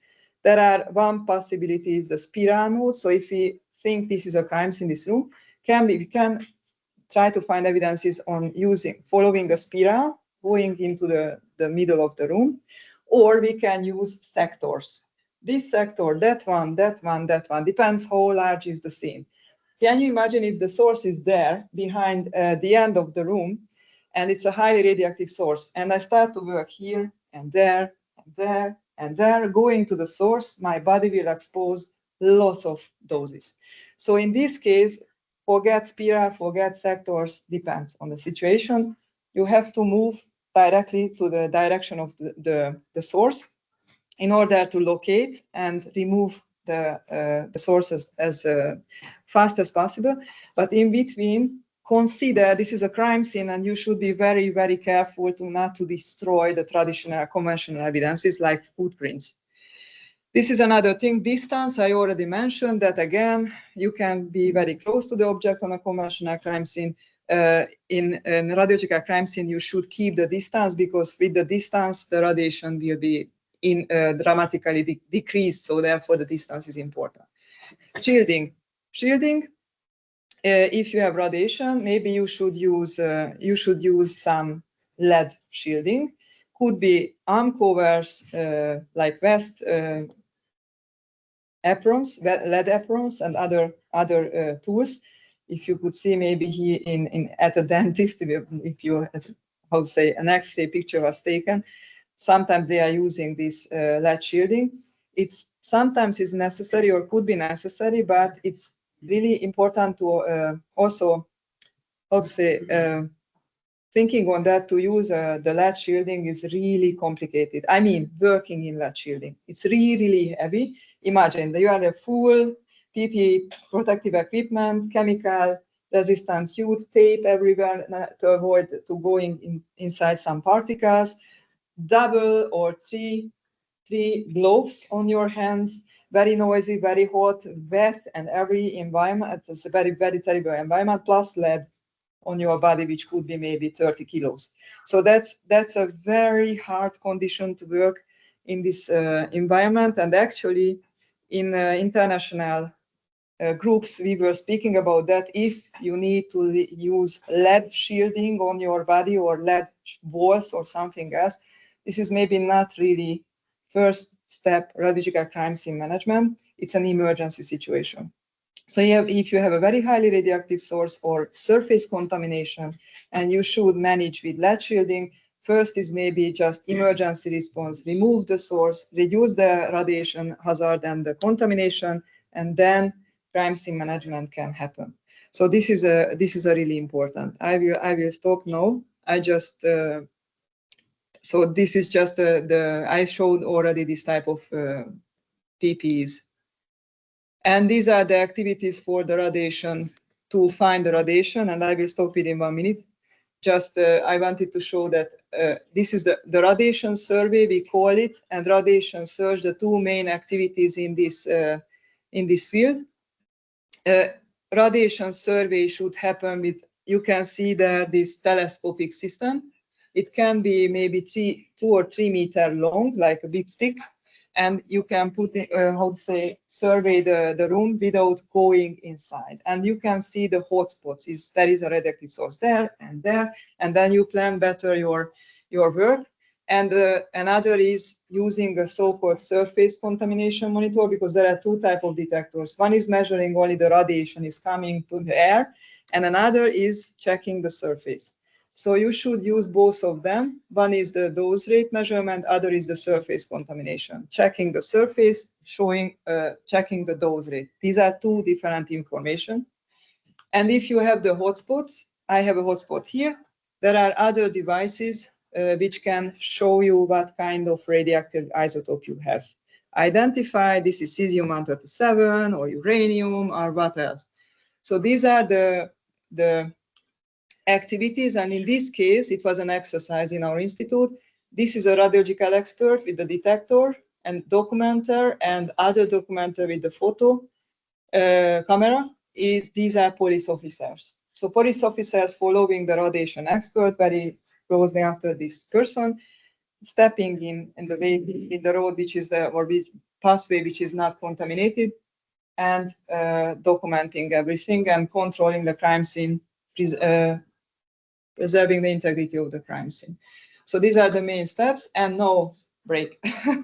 And then I will show you one more short video, which is impressive. Break until, I don't know, 11:05, if it's good for you. 11:05, I mean.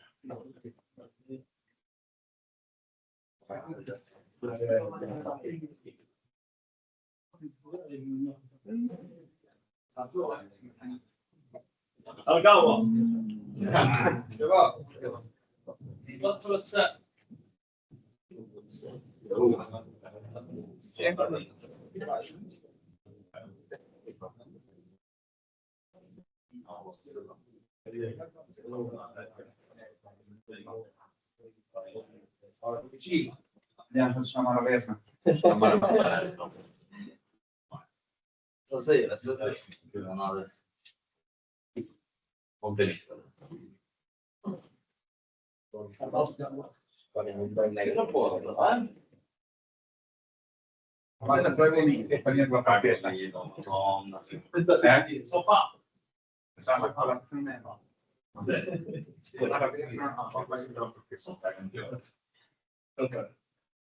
Levo il culo da te. Esatto.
Pardon? You need a. Yeah. Pause.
سوي لي الحلقة الأولية في كل الدم.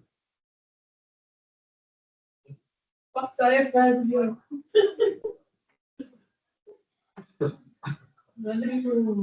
ولا عندي. دعوة وطالب طبوع. رحت يوم سكن داخل. زي المطعم كان بالضبط هاي مطاعم هم المنتدى وين كان أصلا عند مركز تجارة؟ بس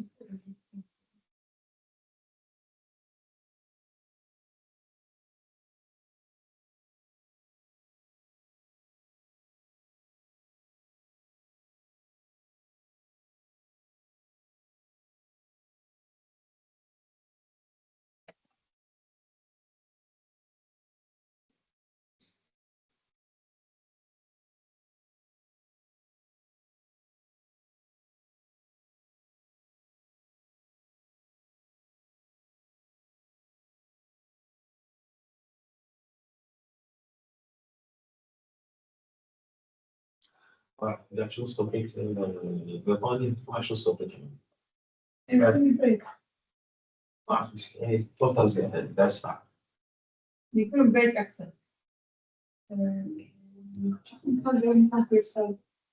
لا لا ما في إرسال بس هي ما أعرف شو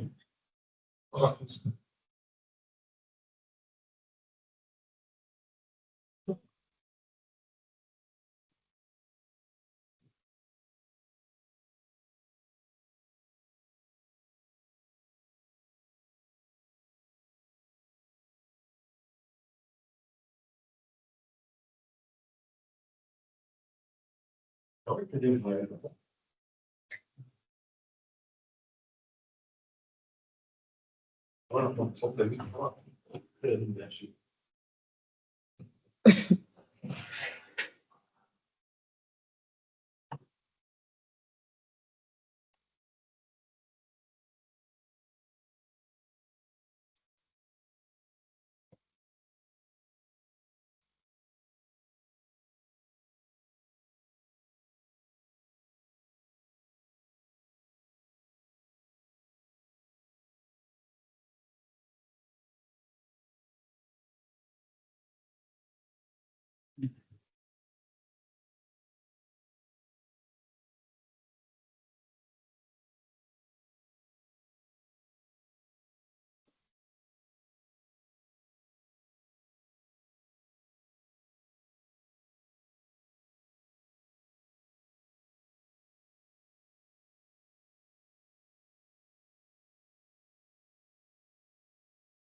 Let's see.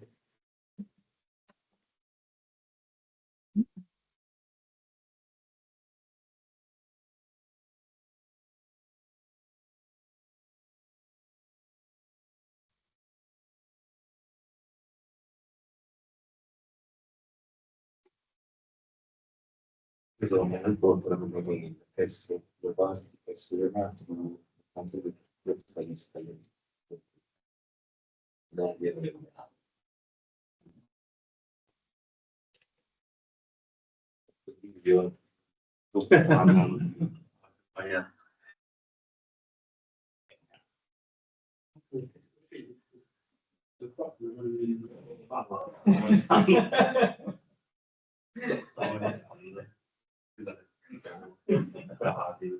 Ma che si sono messi a pagare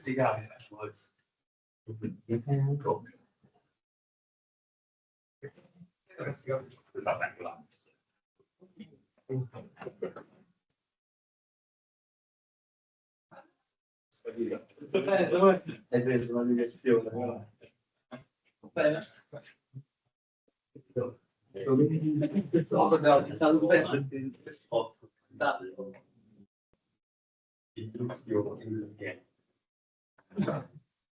Sì.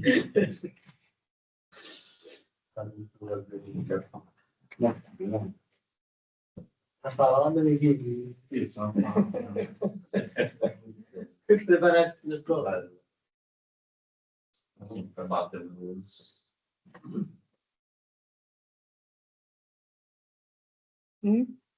If you don't mind, some people are still missing, but I would like to continue because we have limited time. Thank you. Giving us strong advice. Yeah. Yeah, to be terroristic.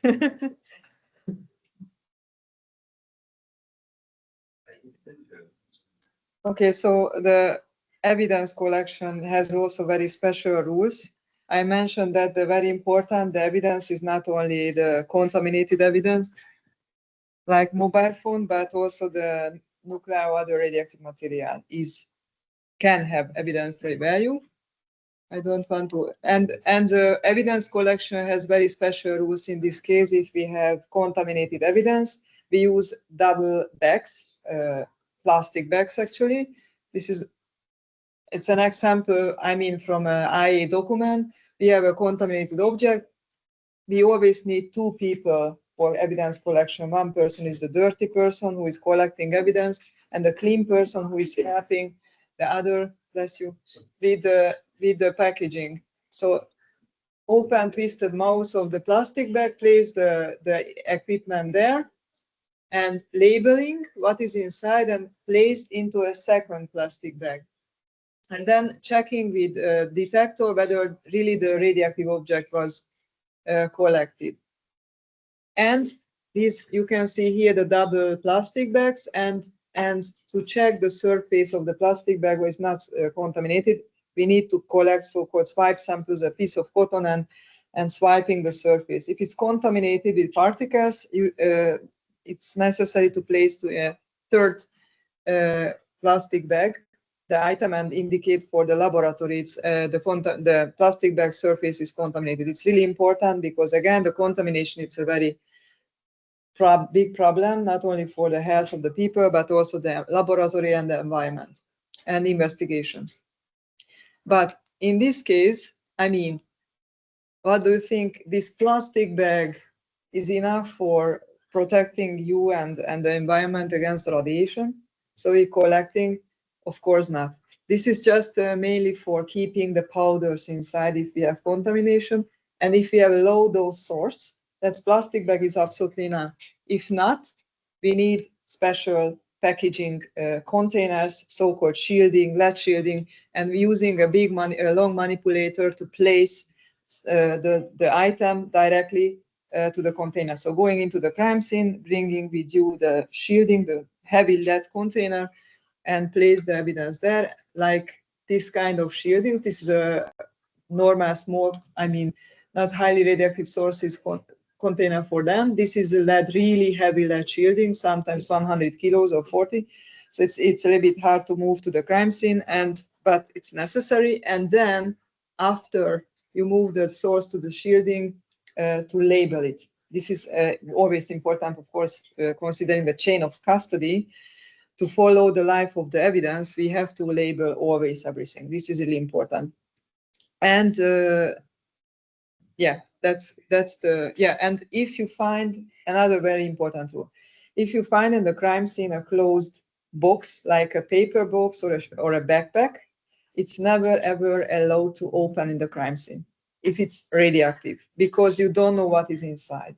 It could be explosive, but also could be a powder of radioactive material. It should be transported to a safe place and opened there. So this is the process. We have the crime scene and evidence collection and evidence management in the crime scene, transport the evidence to the forensic laboratory, analyze the evidence, and then the prosecution for the full criminal investigation story in order to support and bring perpetrators to the justice. Okay, this is just one example from Hungary. We have a very special procedure in Hungary. We are working closely together with the crimes investigators, the police team, and we have a combined team who is going together at the crime scene. It was a real case in 2021, which is a unique case from my perspective because it started as radiological and turned to chemical case. Because there was an information arrived to the police that a person tried to sell cesium for some customers, and cesium-137 is a very highly radioactive material. So therefore, the police organized the home search or the crimes investigation together with our experts. So it was the combined team, police investigators, crimes investigators, and our experts together in personal protective equipment, and they started the measurements from a far distance because it's highly radioactive, but they didn't measure any radioactivity. Radioactivity was not possible to be detected. Finally, they found in a place these big glass ampoules full with some liquid metallic something. And they found, okay, this is not radioactive because they couldn't detect any radioactivity, but they thought it's something maybe special, dangerous chemical. So the police informed the Hungarian defense forces because in Hungary, the defense forces has amazing and very good capabilities on the chemical area, the sea area. They have experts and laboratory and everything for the sea area.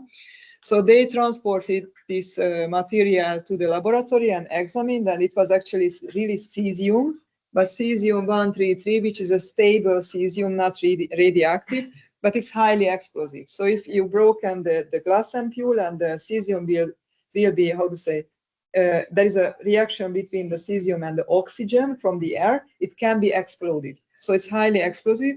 Therefore, finally, it was a chemical scene, but started as radiological because they thought it radioactive material.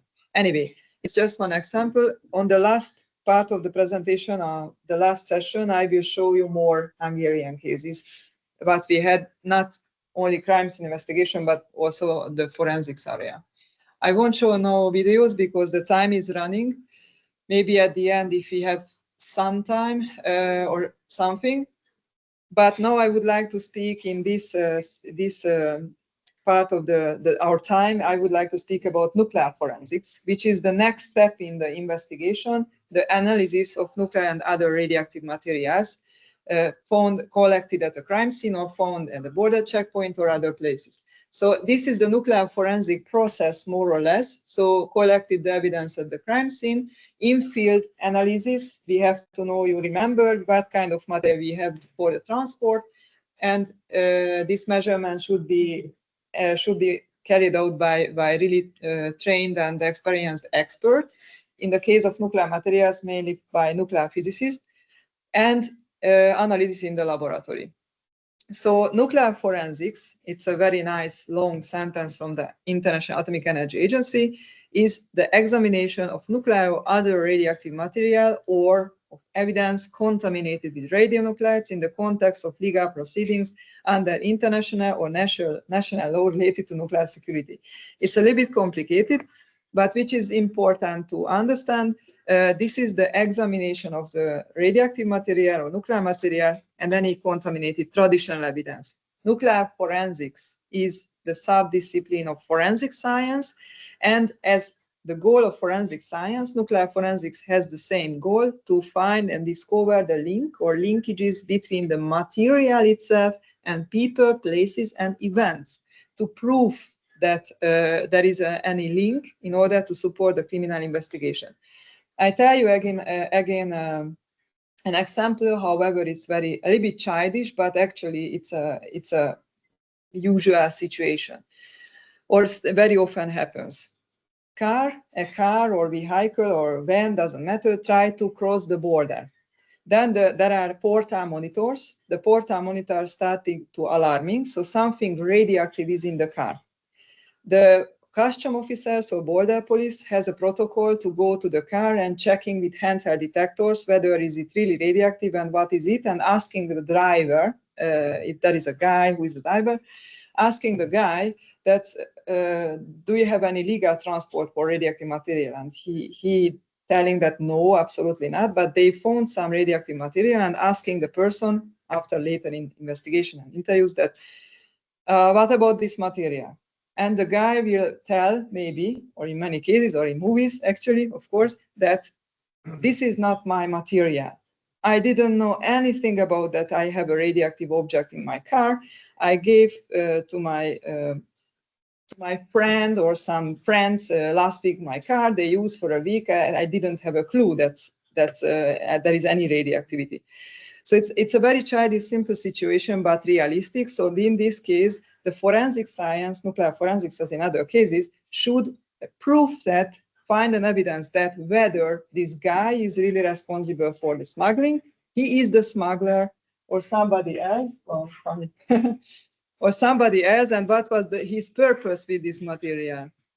So in this case, the target of nuclear forensics is this black or gray powder. It is a real case. This picture is from a real case.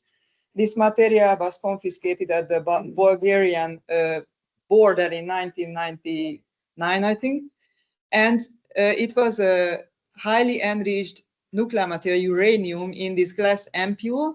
And it was in a lead container, a lead shielding in a car, hidden in a car.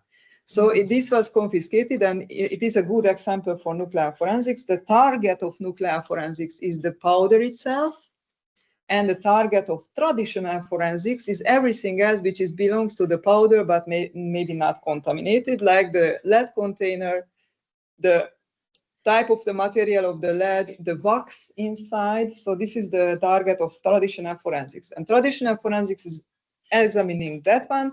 nuclear forensics the material, and at the end, the two should put together the information and give the information to the law enforcement agencies or prosecutor or investigator. That depends on the country.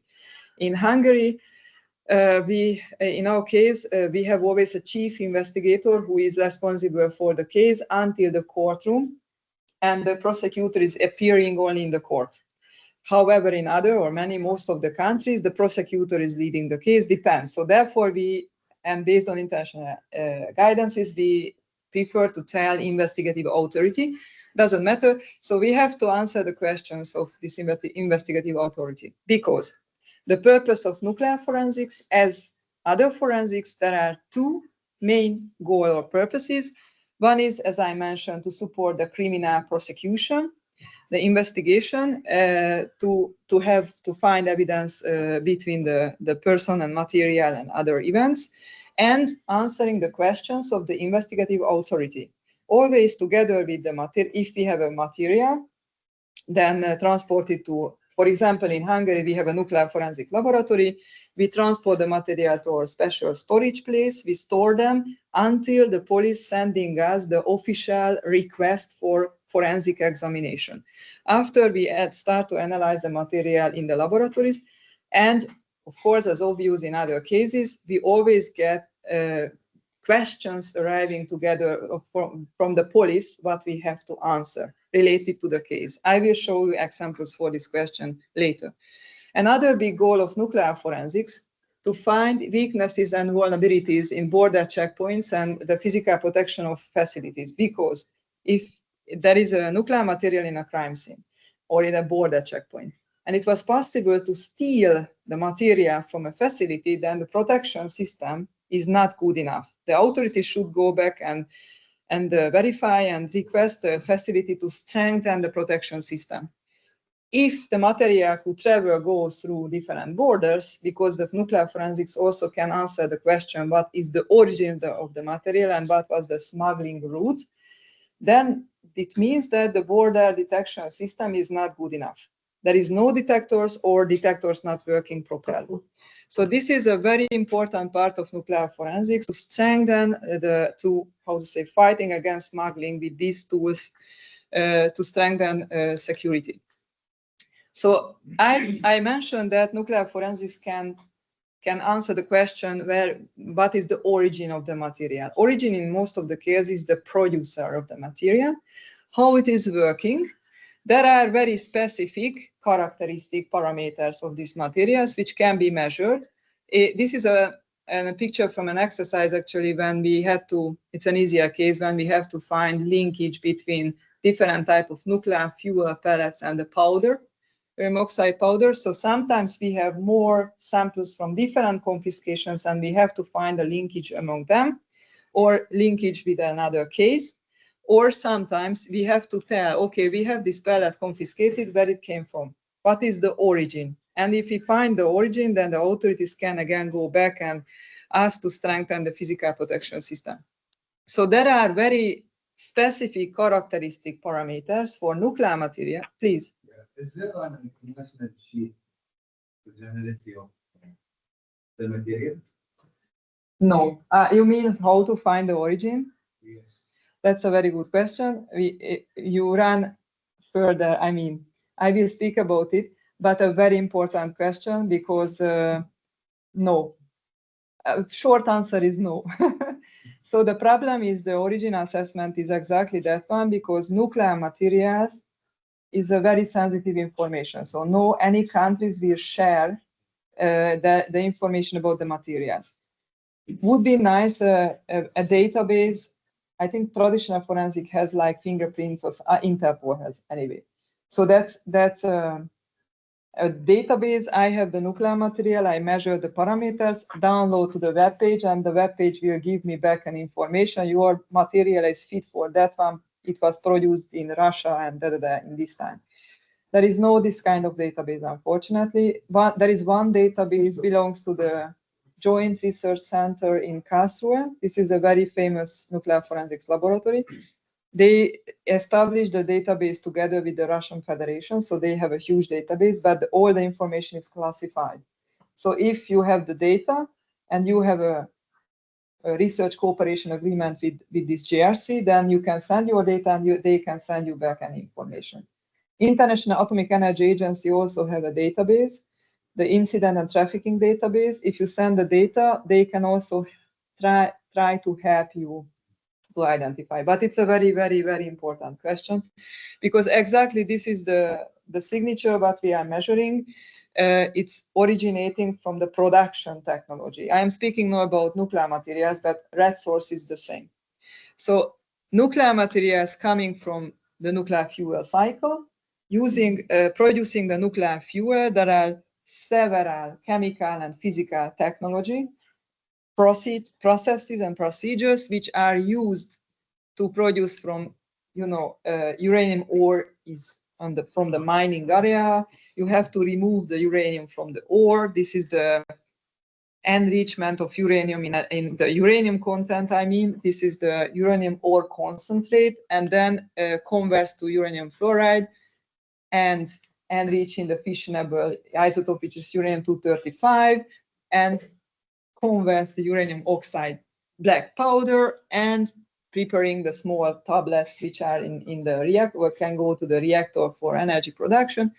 Reactor using, and if it was used, then sending for the final repository or reprocess, removing the uranium and send back to the nuclear fuel cycle. Lots of different technological processes, and all of them leaving their traces in the material. And these traces can be measured. These are some examples, like the morphology, how the particles look like of the powder, chemical form, the so-called isotopic composition, what kind of uranium we have. And there is one very interesting parameter, is the age of the material. Nuclear forensics can also tell you, using specific analytical techniques and procedures, we are able to determine where the nuclear fuel pellet was produced exactly. That's doesn't matter. I mean, I don't want to go to scientific details, but actually it's based on that the uranium is separated chemically from, uranium is a radioactive material, so that has this decay effect and burning new isotopes, new type of elements from uranium, more or less.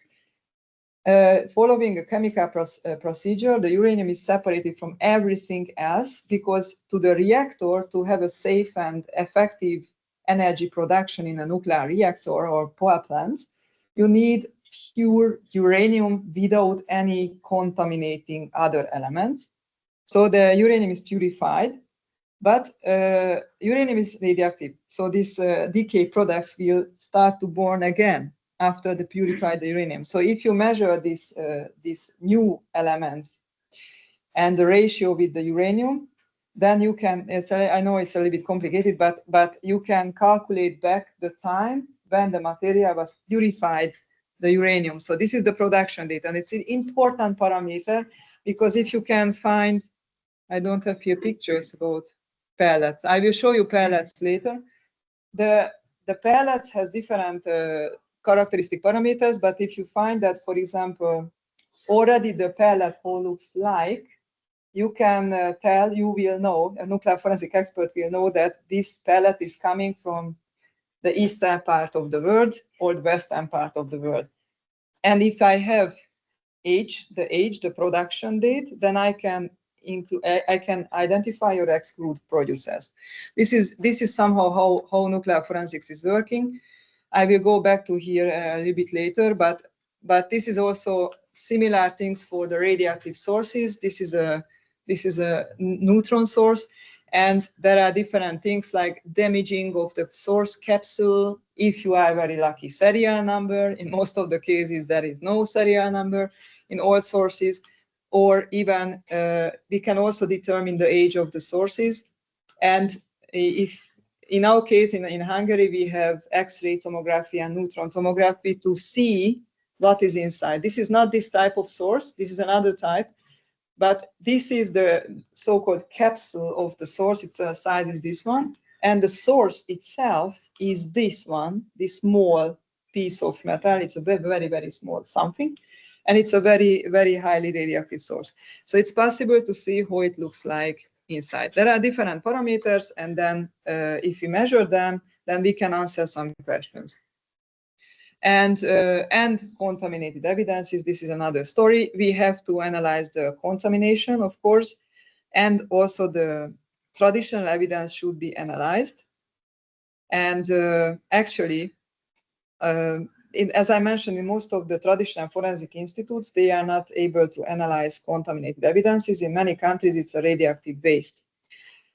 However, it's very important because if we have, as I mentioned, digital data on a phone, it's not a big challenge actually. The fingerprint is developed quite well already how to analyze. It's not a big challenge.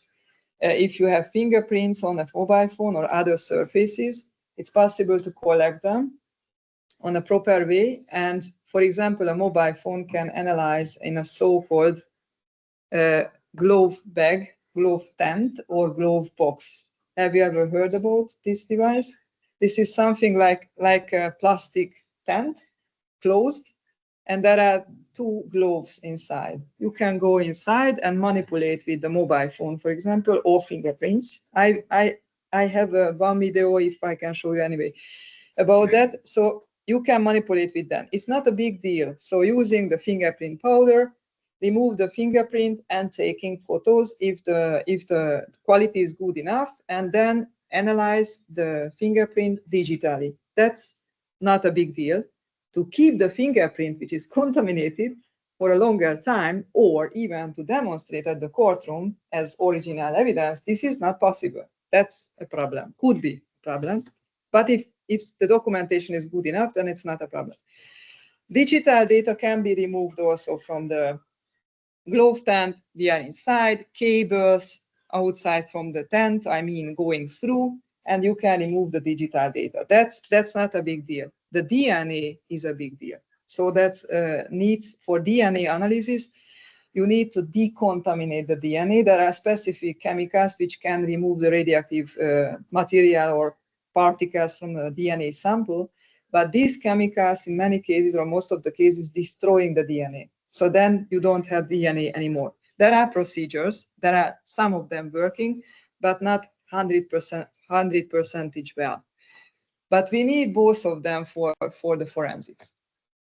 So this is the full process. The full process, as I already mentioned several times, nuclear forensics starts at the crime scene with evidence collection, in-field measurements, collection of contaminated evidences, and then continued with traditional forensics together in the laboratory, building up different type of plans like nuclear forensics, the traditional forensics or forensic examination, sorry, it is forensic examination plan, nuclear forensics Altica plan, and analysis, and at the end, the forensic findings, which are the conclusions and the report for the police.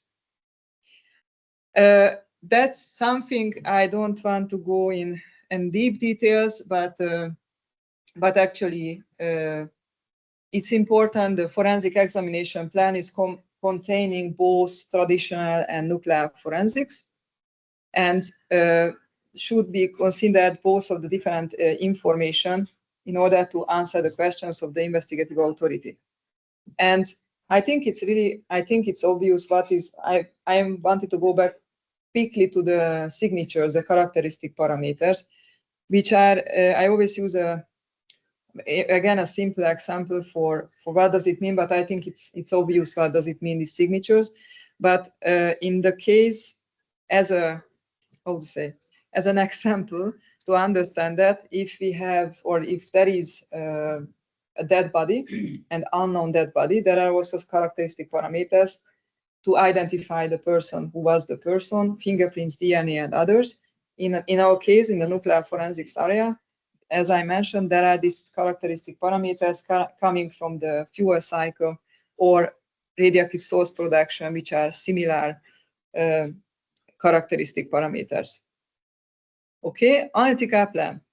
The Altica plan in the laboratory is a little bit complicated and should be really flexible and should consider many different things, because we use normally lots of different analytical techniques for nuclear forensics can be used, but some of them are really fancy and complicated, and not everybody has all the different analytical techniques. Which the questions based on real experiences, of course, and real cases, the different techniques, which techniques will be used for the forensic examination of the nuclear forensic samples, based on three main parameters.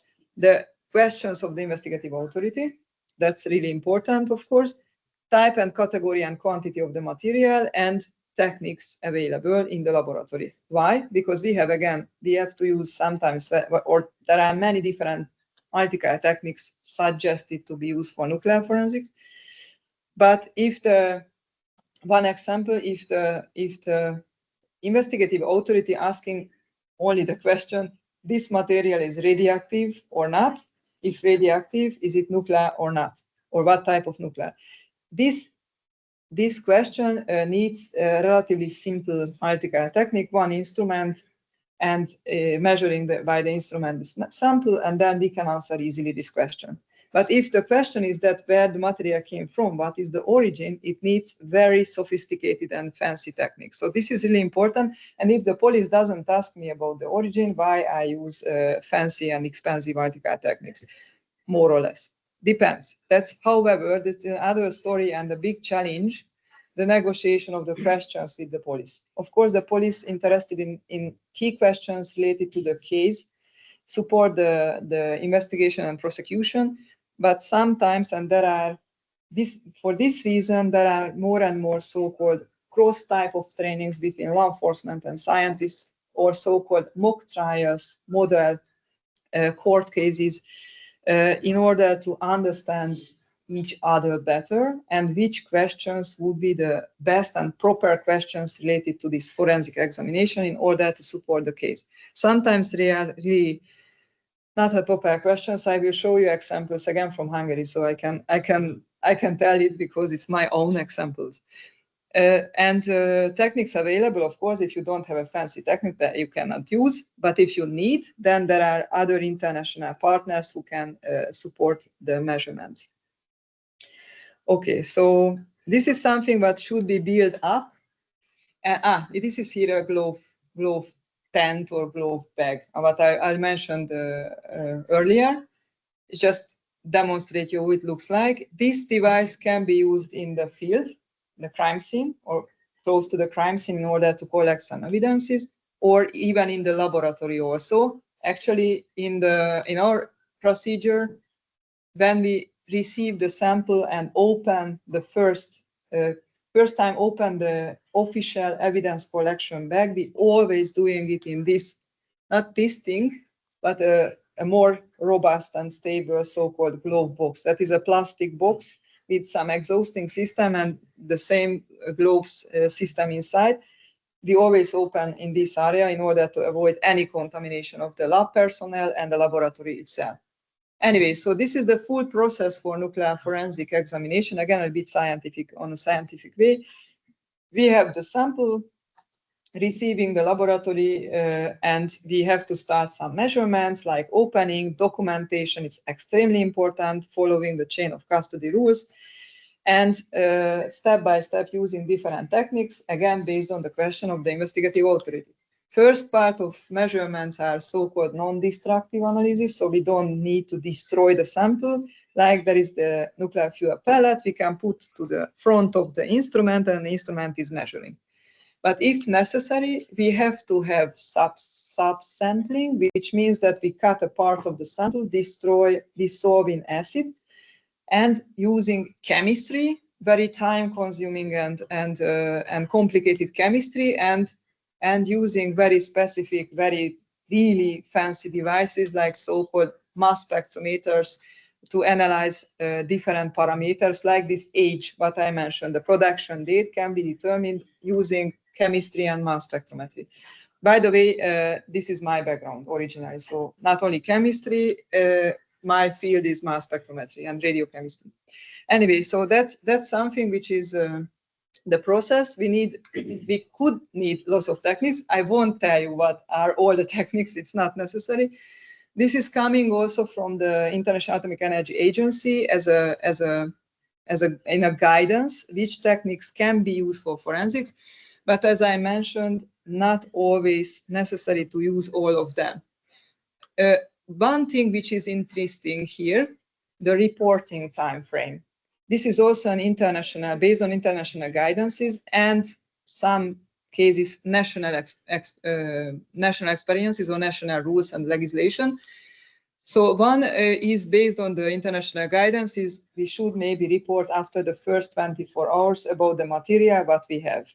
In Hungary, we don't have this system. So this is reporting is 24 hours, 1 week, and 2 months. This is the international guideline.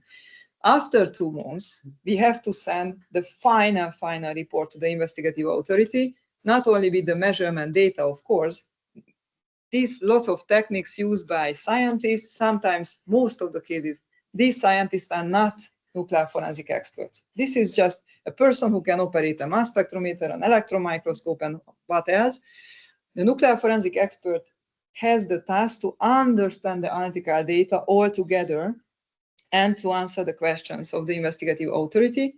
This is really important. So nuclear forensic expert will write the final report from all the measurements, and after 2 months, together with the findings, the forensic conclusion and answers for the questions of the investigative authority, we are sent to the police or prosecutor, depends on the country. This is actually in Hungary, we have this system. So we always get from the police 2 months. Always. If we need some more time, like I will show you the last presentation, I will show you a real case where we found 50 objects. That was too many for measurement, so we requested more time from the police, but in Hungary, we cannot get more time than 3 months. This is the absolute maximum. After 3 months, we have to send the report. We don't have this system, 1 week and 24 hours. This time frame, because these techniques sometimes need 1 week, or even the chemistry needs 2 months for the examination.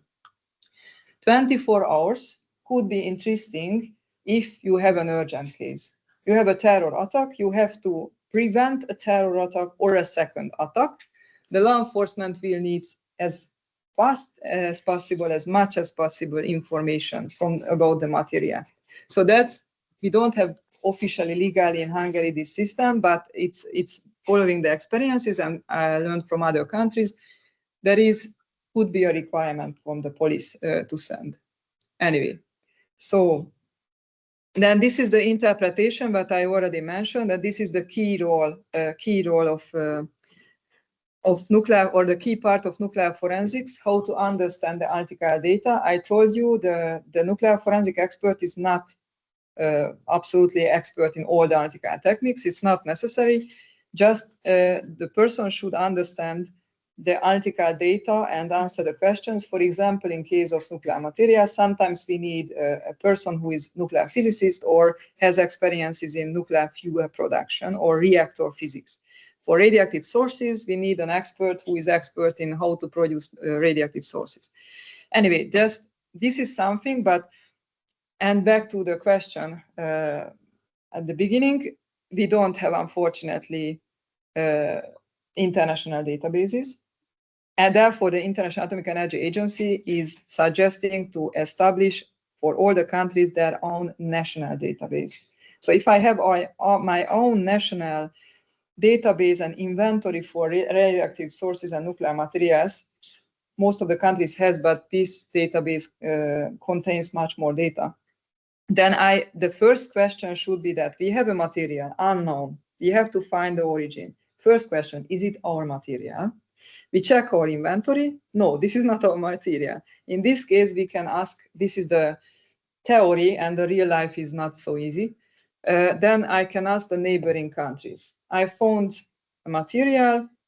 These are the analytical data. Would you be so kind and check your database? Is it your material or not? And if they are nice enough, then they will answer. But there is no guarantee why another country will answer my question. This is also sensitive. But they have their database. I have my database. We cannot see each other's databases. So the information is still classified, but based on bilateral cooperation agreements, in most of the cases between the main prosecutor offices, then it's an option to change information. This is one concept which is coming from the International Atomic Energy Agency, but many countries don't have this database yet.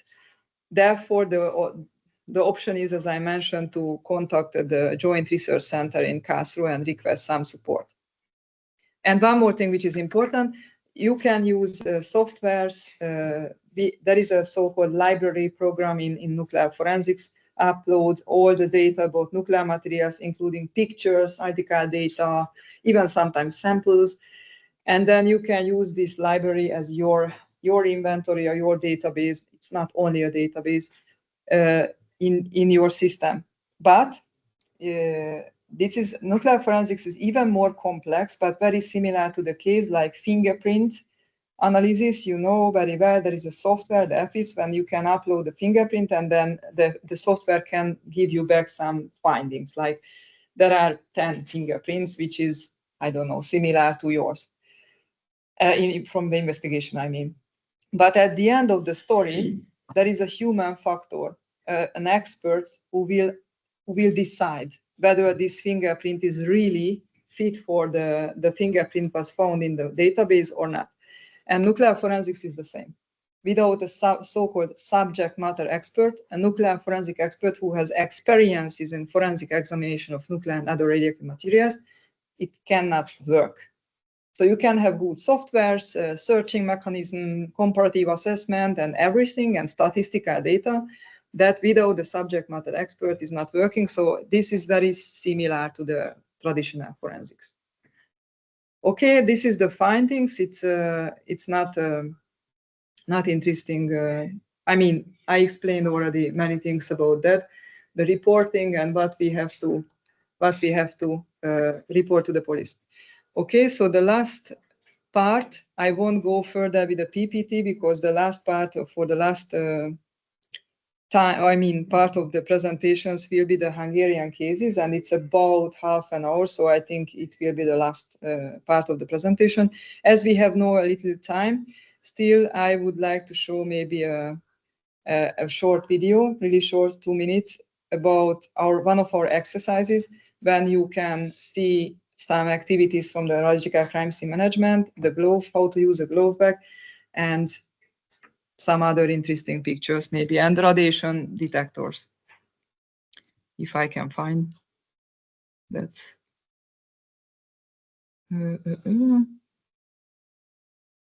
No, I think this is.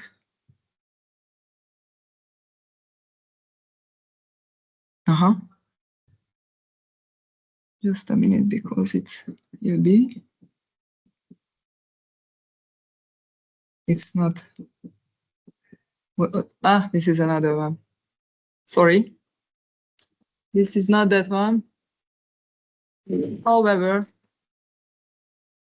okay, this is also 2 minutes. It's more this.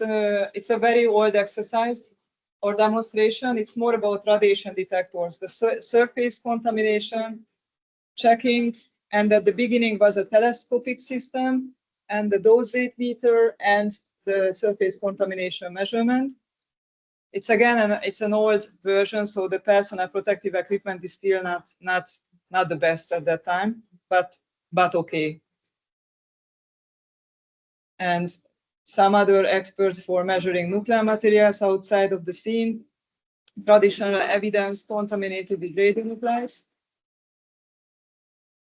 And this is another detector for identification of isotopes.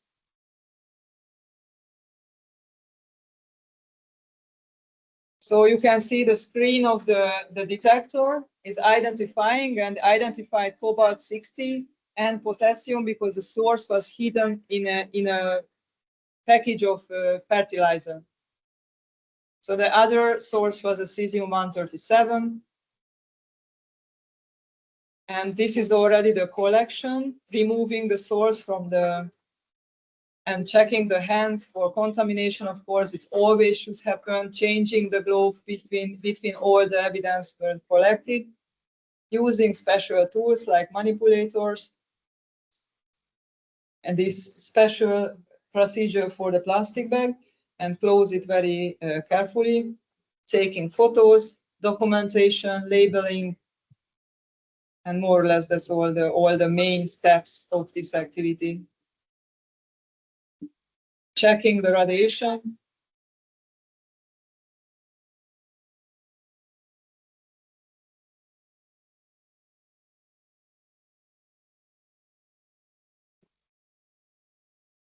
And yeah.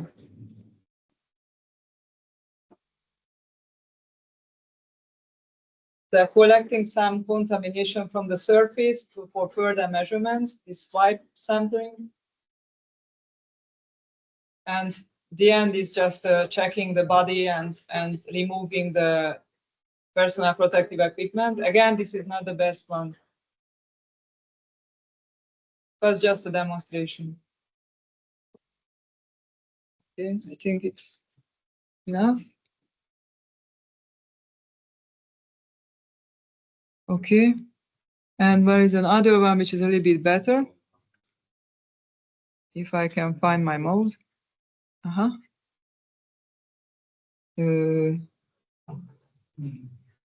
think this is here maybe. Yeah.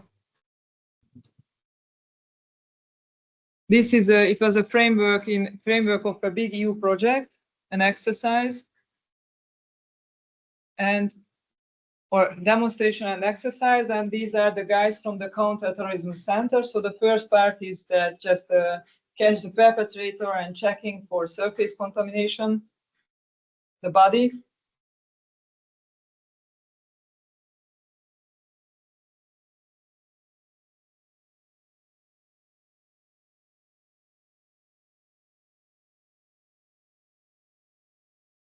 Cordoning and checking the car.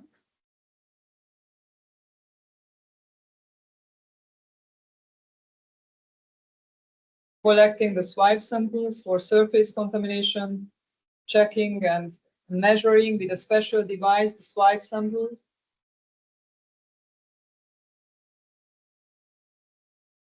And the second part is the radiological crime scene management. It was a very small area, but all the steps were demonstrated, like the special forensic light, checking footprints and fingerprints, and surface, which was a contaminated mobile phone and some contamination.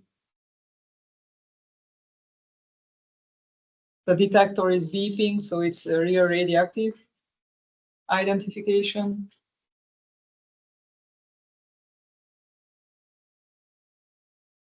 Documentation, taking photos, packaging.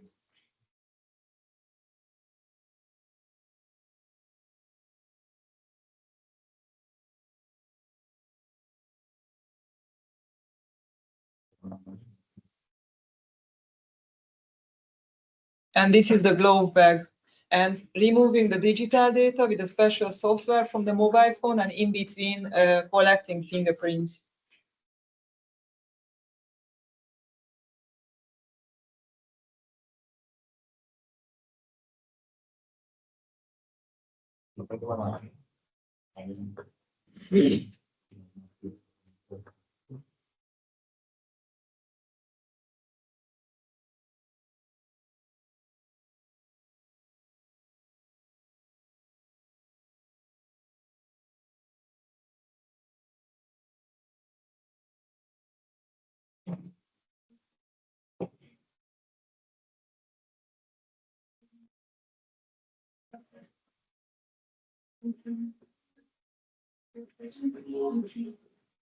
And we also use some sampling techniques. So it is collected some particles, radioactive particles. It was not really radioactive, but anyway, particles, and it's collected also as evidence from the scene. And that is the official evidence collection bag. Forensic light.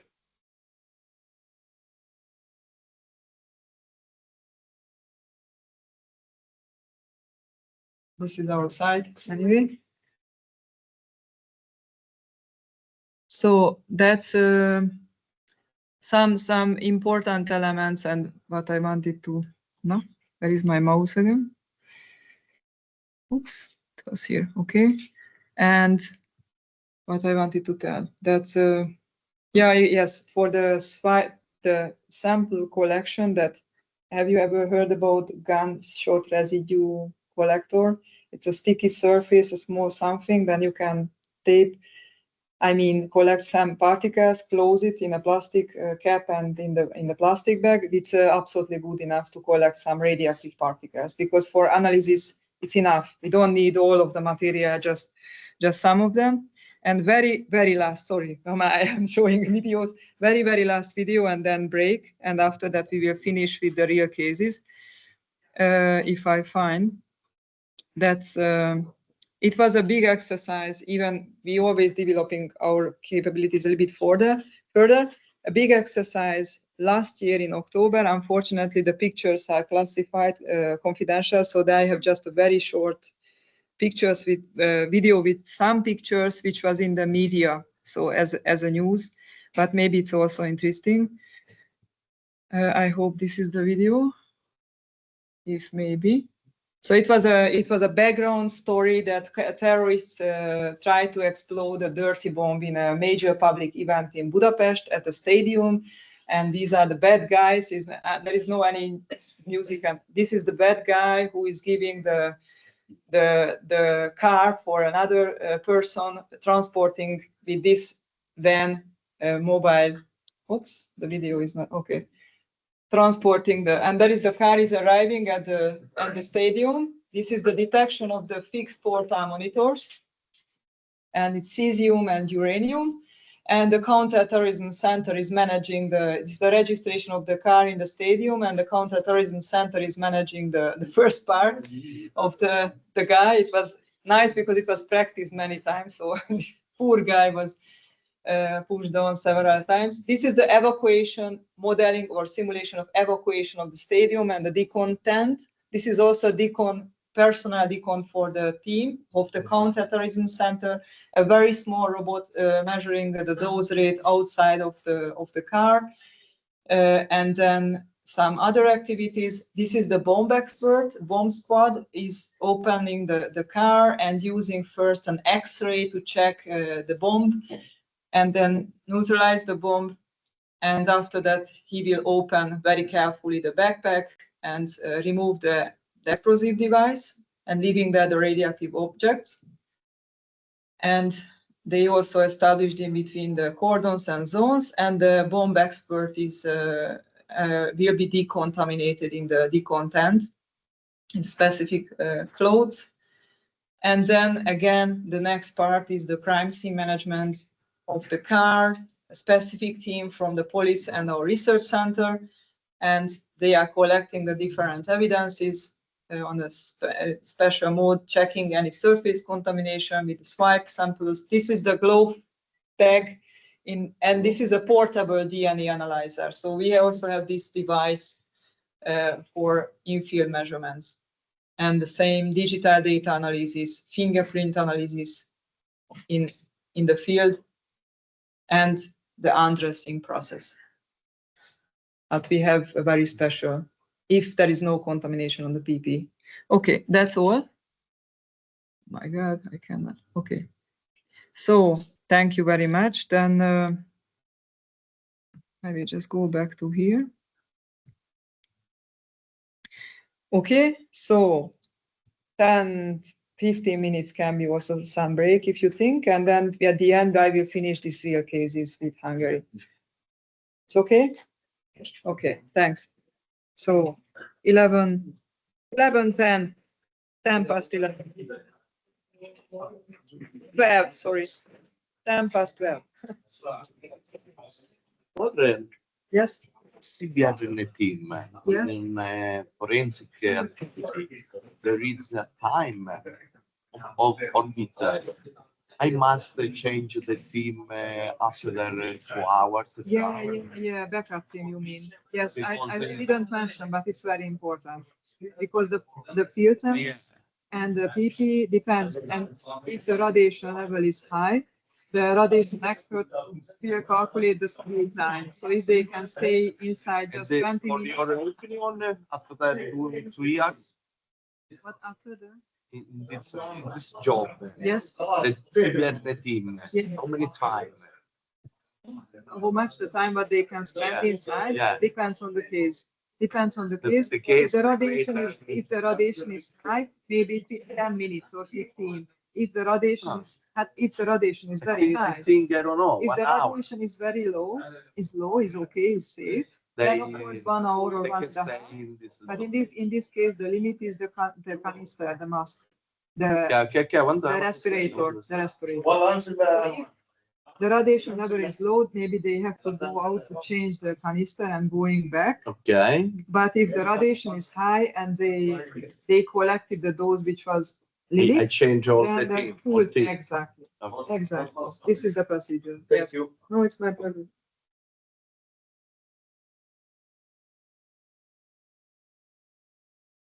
شو زين اقول زين يضيع شوي خلاص زين شو الحين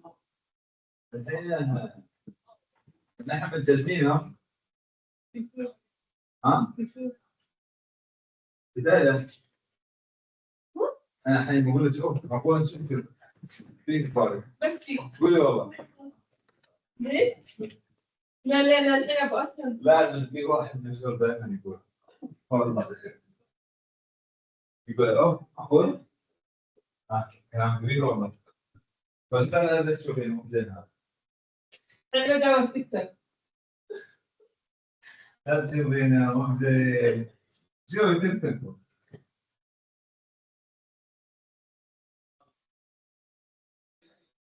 انا بس افتح اضحك عليه ما شفت بدور ما يدي من العيد بدور منها الحين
تمام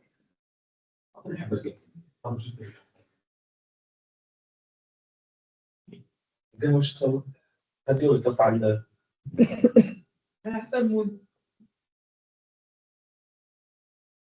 هي اسلوب هي اسلوب المفكر اصلا لا تسمع سنين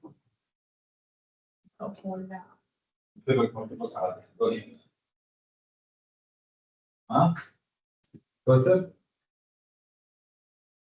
لو انا خططت خلاص هو بسكر خطوه كويسه بس ما شو سأل ما شو سأل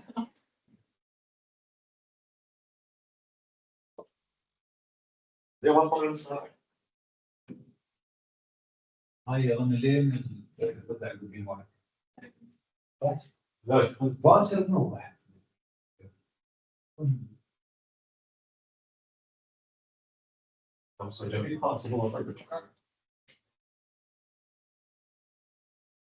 صار اسمه تلحقت عليه؟ لا البنغالي اللي كان عنده رمضان اول ما يقول لا امريكي بنغالي امريكي واحد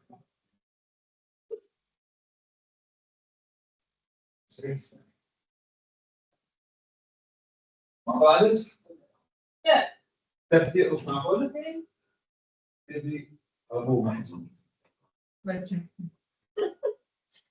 بس كل العيد ترى يلا بنشوف. هذا جنب عنه راح الاماراتي مراتي؟ زين. يفتح بث ويشرب الكتاب ويبلع انت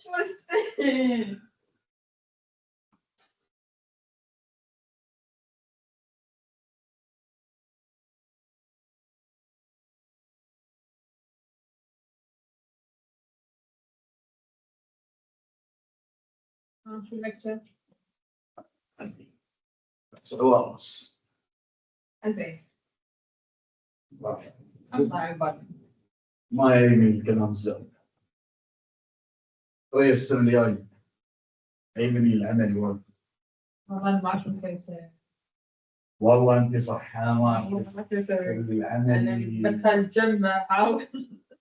لا في قد ما تقدر تقولي لي ابغى اكون واضح نزلت الكوماند ولا اي شيء ما ابغى ادخل داخل اول راسي بسجل ملاحظات. ايه نزلت الكوماند في رايس فايت اخر شيء ولا تخطي جبار انا ولا مره سوينا سيناريو جبار لا واضح لا يعني عندنا بس ما جبت برا ولا مرة؟ انا ما صرت قبل صاروا الشباب الالماني انا مرتين الحين بعد قبل نسير ايطاليا شهر 10 ما عاد يفوني؟ اي والله تخيلي نسير ايطاليا وين شو ثاني؟ مش بعد نفس. لا الشمال بس لين ما وافقوا اعطيناهم الكوتيشن وكل شيء نشوف يبون يسوون دبابيس كمان لين الحين ما عندهم شيء يبون يطلعون 60 انا من عيني طبعا كم واحد بس ما يختارون كم واحد ما يجعلون نشوف اسبوعين اتوقع بس دورة شيء اسبوعين بس كل عمل يعني. لا ترى ما بتشرح انت الاشياء العلميه ترى في الجزء العلمي والجزء اللي ريسبوندر العلمي على الدكتور اللي قاص علينا والعملي علينا نحن الدكتور ما وايد سمعت عنه. اخذ 3 شغط على ظهر الشغط يا بالجولدن فيزا شو تقول؟ شنطة راتب. راتب بس عند الجواز الماني شرد من قدام ما يداني شرد كان يشتغل عندك في القنابل شو يصير قنابل طريق الايام شرد صار هناك قابل وحده المانيه اخذ الجواز وحش شو درس دكتوراه سيده ان عندنا في المانيا اذا انت مهندس كيميائي طول الماستر ما تعرف ماستر ما اعرف كل شيء بالكيمياء ما عنده ماستر تاخذ الدكتوراه اونلاين اونلاين بعد. اي ولا شيء مو المهندس بزنس شلون ام بي اي شو يسوون؟ زين لا عقب شو سوى؟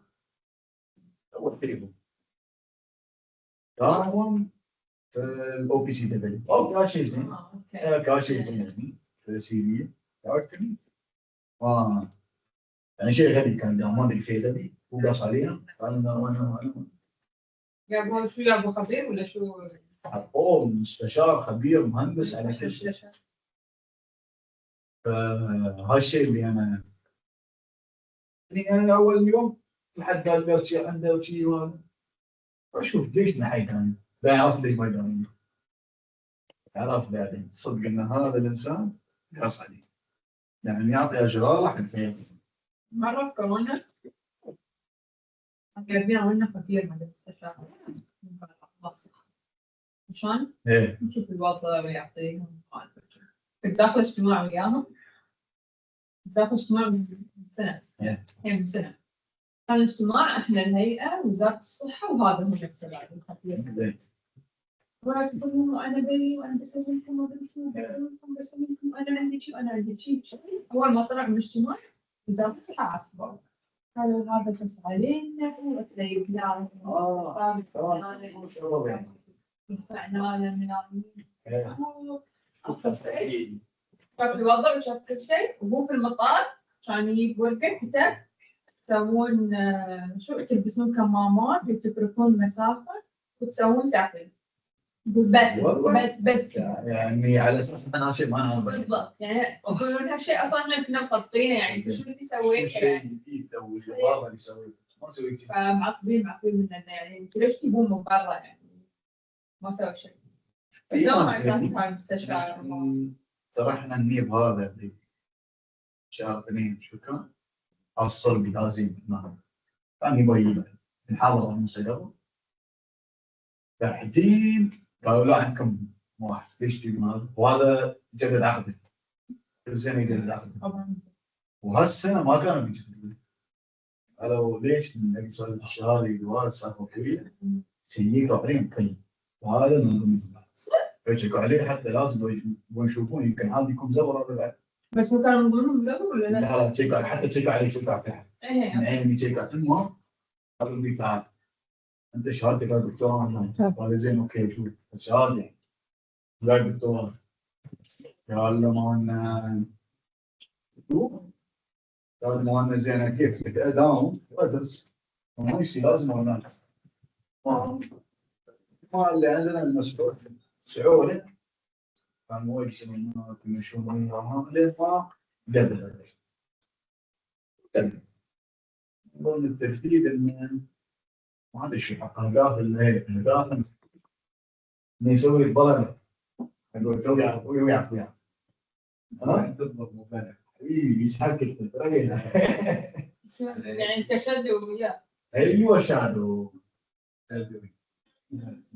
ناس شغالين وياي وشي ناس فاهمين وعلميين وشي المشكله المعلومات اللي يعطيك اياها ما يخلص تصير انا علي اشوفه ما في شيء فاهمين الموضوع شادوين صح. شادوين شو تصير تشوف اول شيء يسوي تصير ان شاء الله يعني منه يعني انت لازم تسمع وشو شادوين مالك؟ يبشر كتير شغل لا تعرفه من عندي. اوكي يبون بقيل تحت يعني هو اصلا ما عنده ما عندي لانه يعطي المستشفى قبل كان رئيس قسمنا مو ماسكين يعني تبي حط تعليم رئيس معين قال هذا كيف هذا مسؤوليه ما يصير طبعا مسؤوليه يا جماعه قال خلاص نحن بنمسك الشغل تحت المدير تحت المدير دايركت انا اسماعيل اسمه يباني معلن الاحترام خلاص يعطينا اوكي كيف انا ما سكت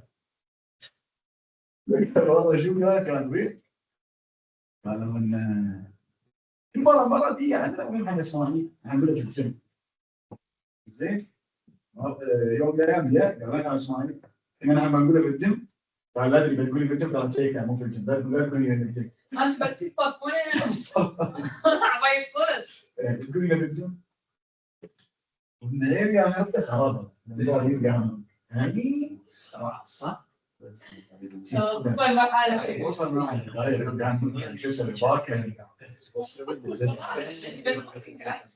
قدام الشيء هاي شيء انت ما ينفع لك الشيء مو بس بيسحبني انا ما اعرف الحين شو اللي مستوي هناك الحين في القسم السوداء ورئيس القسم الجديد لو راح رئيس ما قالوا شيء لنا ما قالوا شيء انا الويبكس مالي طلعني الله يرضى ما قالوا اي شيء ولا ويبكس ولا مسج ولا الويبكس طلعني ان الباسورد لازم اسويه اكسباير ولا شيء ولا تحركات ولا اي شيء ما عندهم لازم يعلنون سالت قال شو استوى شو ولا عروض برا ما يخص برا. بس أنا رئيس قسم. رئيس قسمنا برا. ما ادري من برا. قالوا لي انا طرشت بالدرجة. ما تخيل هي الاكسبو. والله بيستانس اكثر واحد بيقول برايح العب كل بس انا برايح مستانس اني عيد مره قال او نام شفتات او تيجي جاز يوم سياره كانت قدام لا بالحرب لا دقان يا خبر الشفتات ما ادري شو يعني قال شامبيون قال لا شفتات خلاص انا عن شيء ما يخليني من الشفتات ما اروح انا جيتا.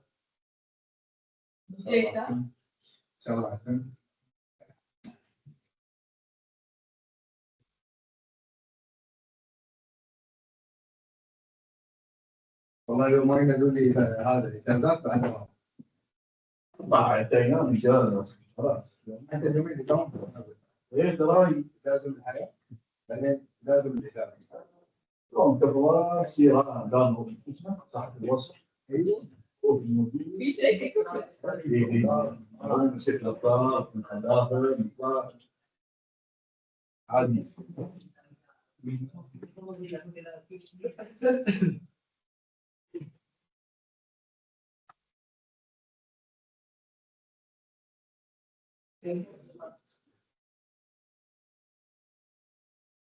Okay, last part, and then we can go for lunch after. Okay.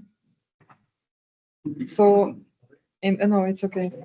In the last part, I would like to show you some real cases from Hungary. Some of them, or many, or most of them, not too serious, but was very, very useful for us to learn a lot about different things and to improve our system.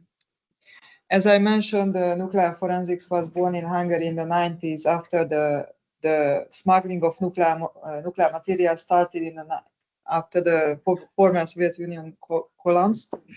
And we also had our borders several confiscations in Hungary.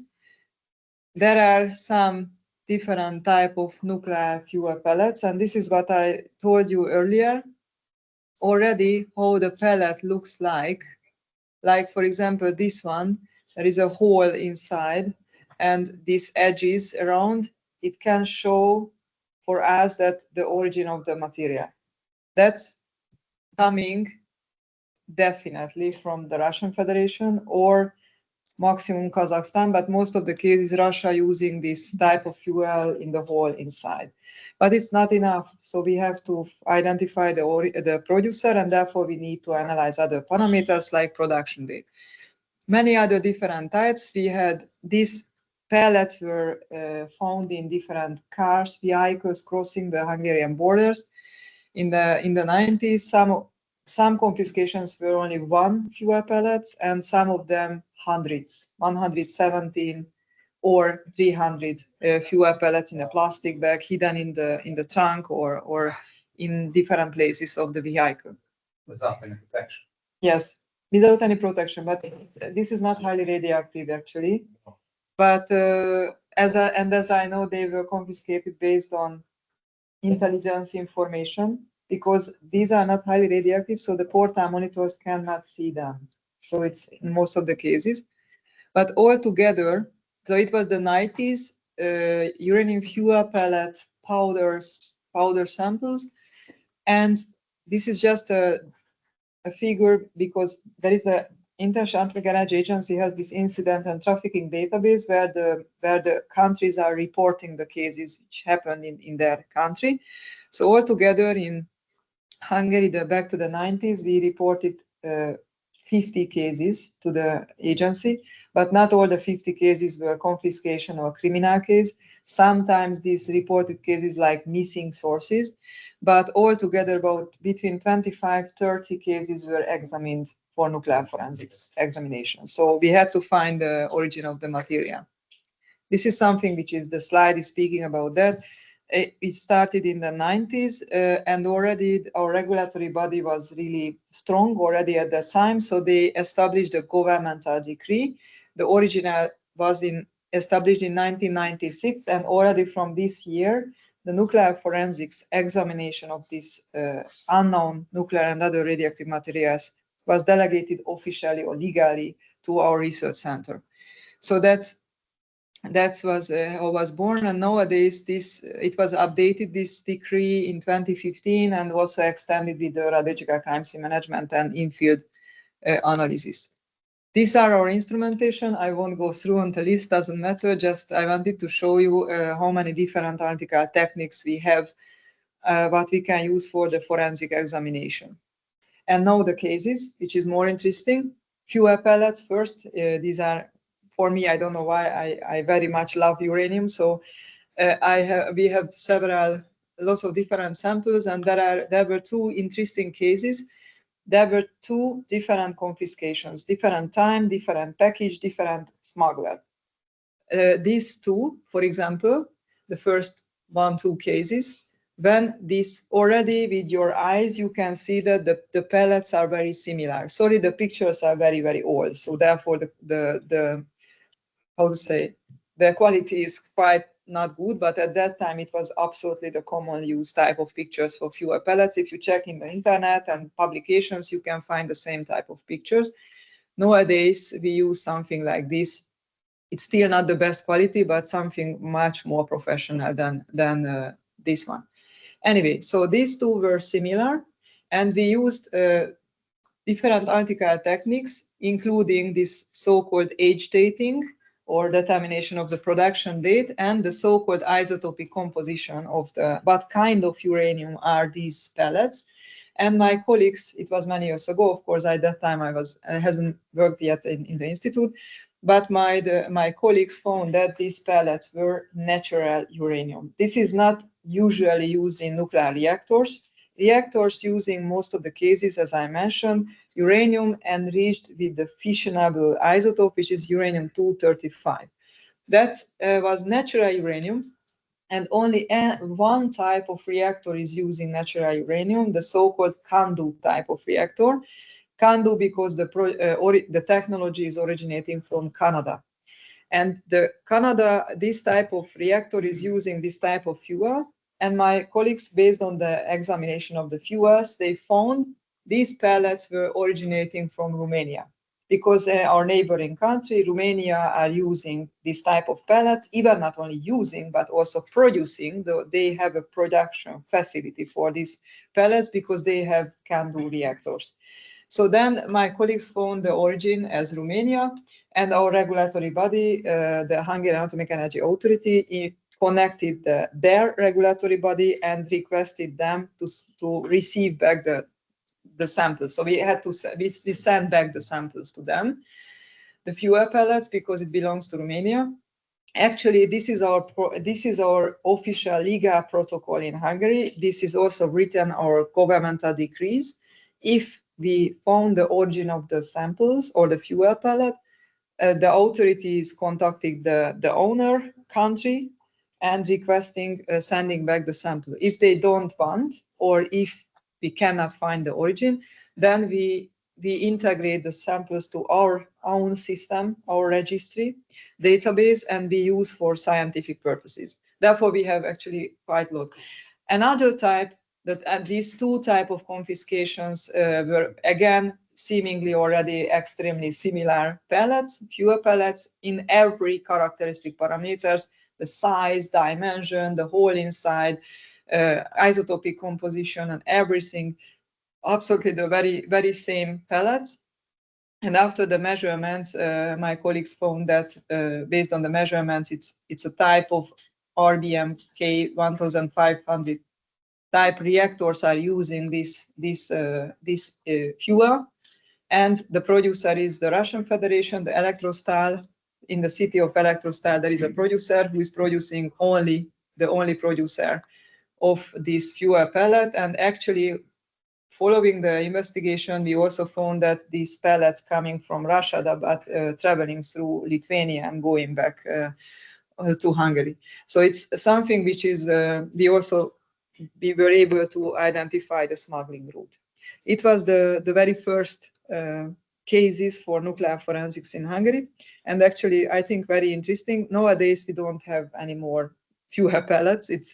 As one reason is that after the 90s, the International Atomic Energy Authority tried to really strengthen the protection of nuclear materials in all over the world, including in Russia. So fortunately, there are not too many smuggling cases anymore, unfortunately, from scientific perspectives. But of course, it's good because these materials are really very well protected. In most of the cases, to steal them, it's really, really complicated. Okay, another case, it's really a bit funny, but we have more and more this type of cases, very strange. So this case happened in 2014, and the story was that a company, a Korean company, was how to say, ordered from Korea some objects to sell in Hungary, and the packages, these paper boxes, arriving to the main post office, and when they went through the portal monitors of the post office, the portal monitor started to alarming, which means that these boxes were suspicious, like something radioactive inside. So at that time, some special team from our radiological experts arrived at the scene, taking some measurements, and they found this is not only radioactive but also nuclear. They identified thorium, which is a nuclear material, in these boxes, and they sent all the objects to our institute to measure them.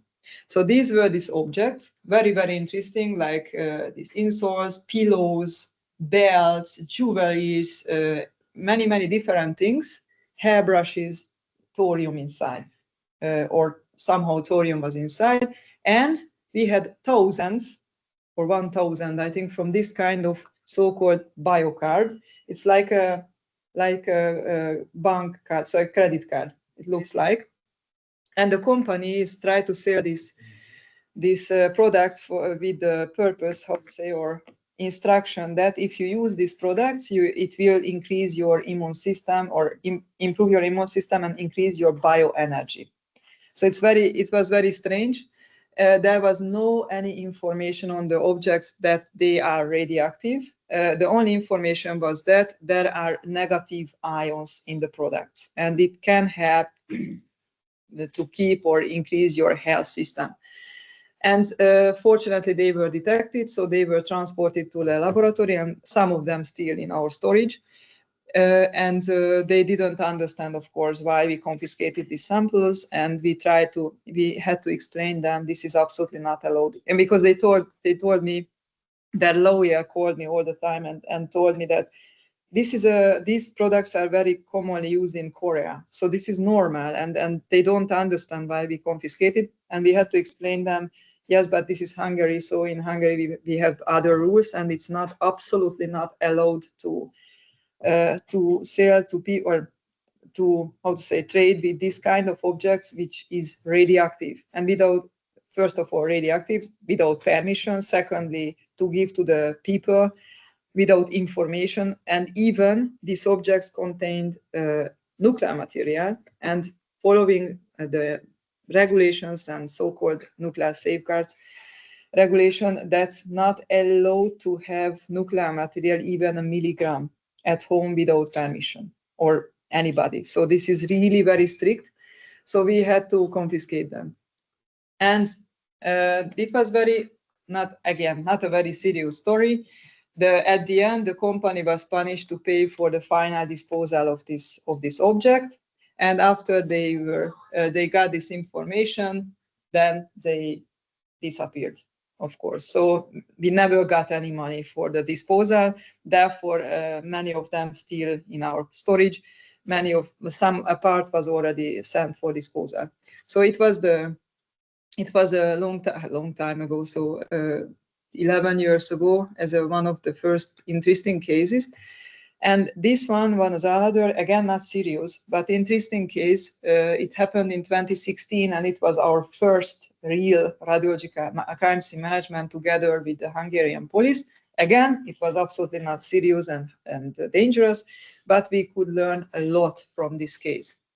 So it happened at a university. We are in a university. Oh my God! So that's In February, I was in Greece in another university to give a lecture about the same things. And anyway, I don't want to give you tips for the university students, but it's another story. So it happened in a university, and there was a report sent to the counterterrorism center and the Hungarian police. One of the teachers tried to produce a dirty bomb. He is producing explosives in the laboratory, explosive materials, and he also has lots of nuclear materials. The police organized a home search. We were together with bomb experts, investigators, and some other stuff. And it was a very strange thing because the main leader of or director of the university or dean, he asked us not to use PPE because it's fearful. Because it was, however, the home search or the crime scene investigation was on Sunday in order to avoid students are in the university, but still students were there, and they told us don't use these astronaut clothes because it's very fearful. And we told them that's strange. So we have a protocol, a procedure, and this is not okay from our perspective. At the end, we agreed on that. We will use a higher level of something, tie-back clothes, and measuring the surface contamination from a far distance. And if we cannot find contamination, then we will use just a lower level of PPE. And it was enough at the end. After that, we improved our system and protocols because it was the very first time.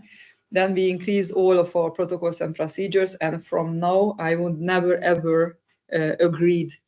It doesn't matter who asking it, not to go to the scene without PPE. However, of course, again, if the measurements don't confirm the presence of dangerous material, maybe it's really not necessary. But for the first measurements, really important to have a higher level of protection. Anyway, so it was in the university different. Actually, we investigated two storages and a laboratory, organic chemical laboratory. When we entered to the laboratory, I was very happy to see that. Actually, I was happy to use radiation detectors. I was not happy to see that the laboratory was full with chemicals. So it's lots of different small boxes everywhere.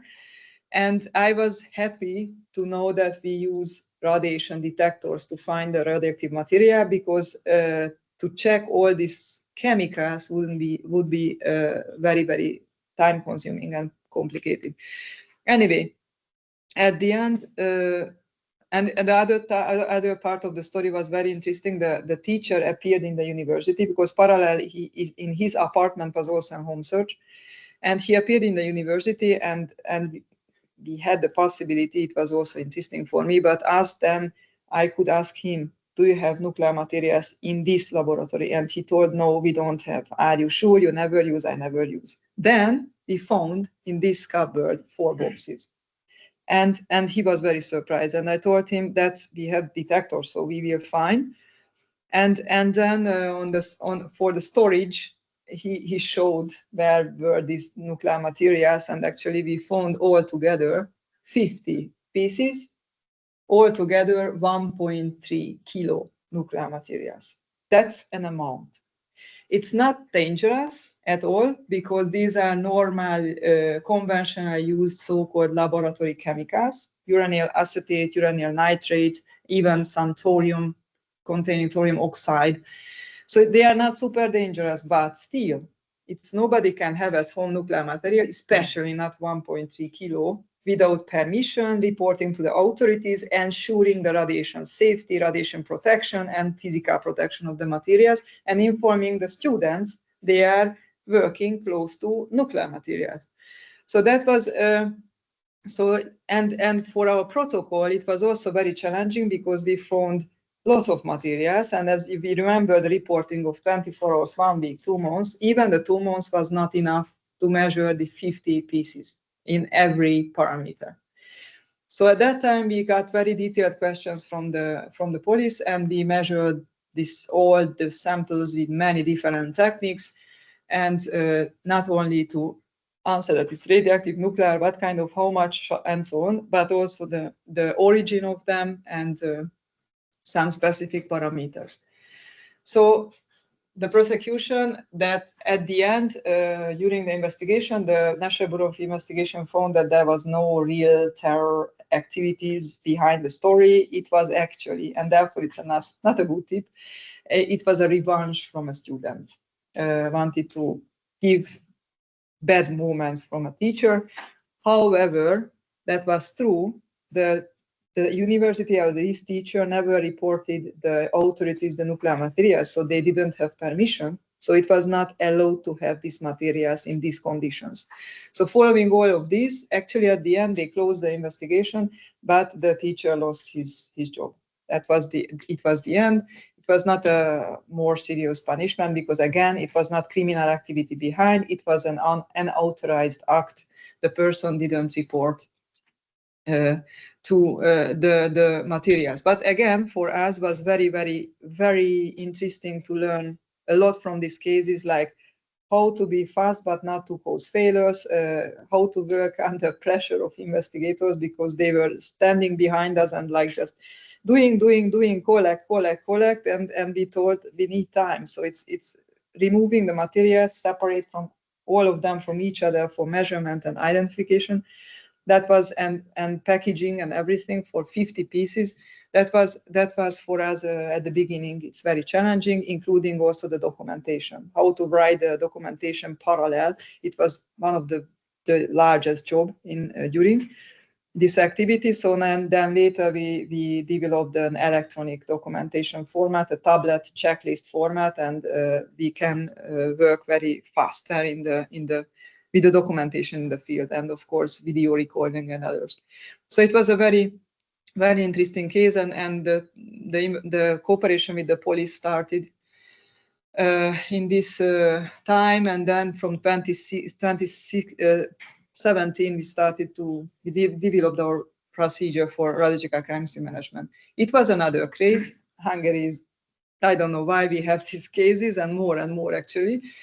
It happened in 2018, 2 years later, same report, a person tried to produce a dirty bomb, and he has chemicals producing explosives. By the way, in the previous case, the bomb expert found in the storage is 10 kilos of explosives. So in this case was a similar report about a person in the countryside, tried to produce a dirty bomb, and have nuclear materials or radioactive materials and some other things. And in this case, we were not in the scene. The Counterterrorism Center managed the home search, and they collected this material, which was again a laboratory chemical, uranyl acetate, and they sent us. This is at that time was the official evidence collection back.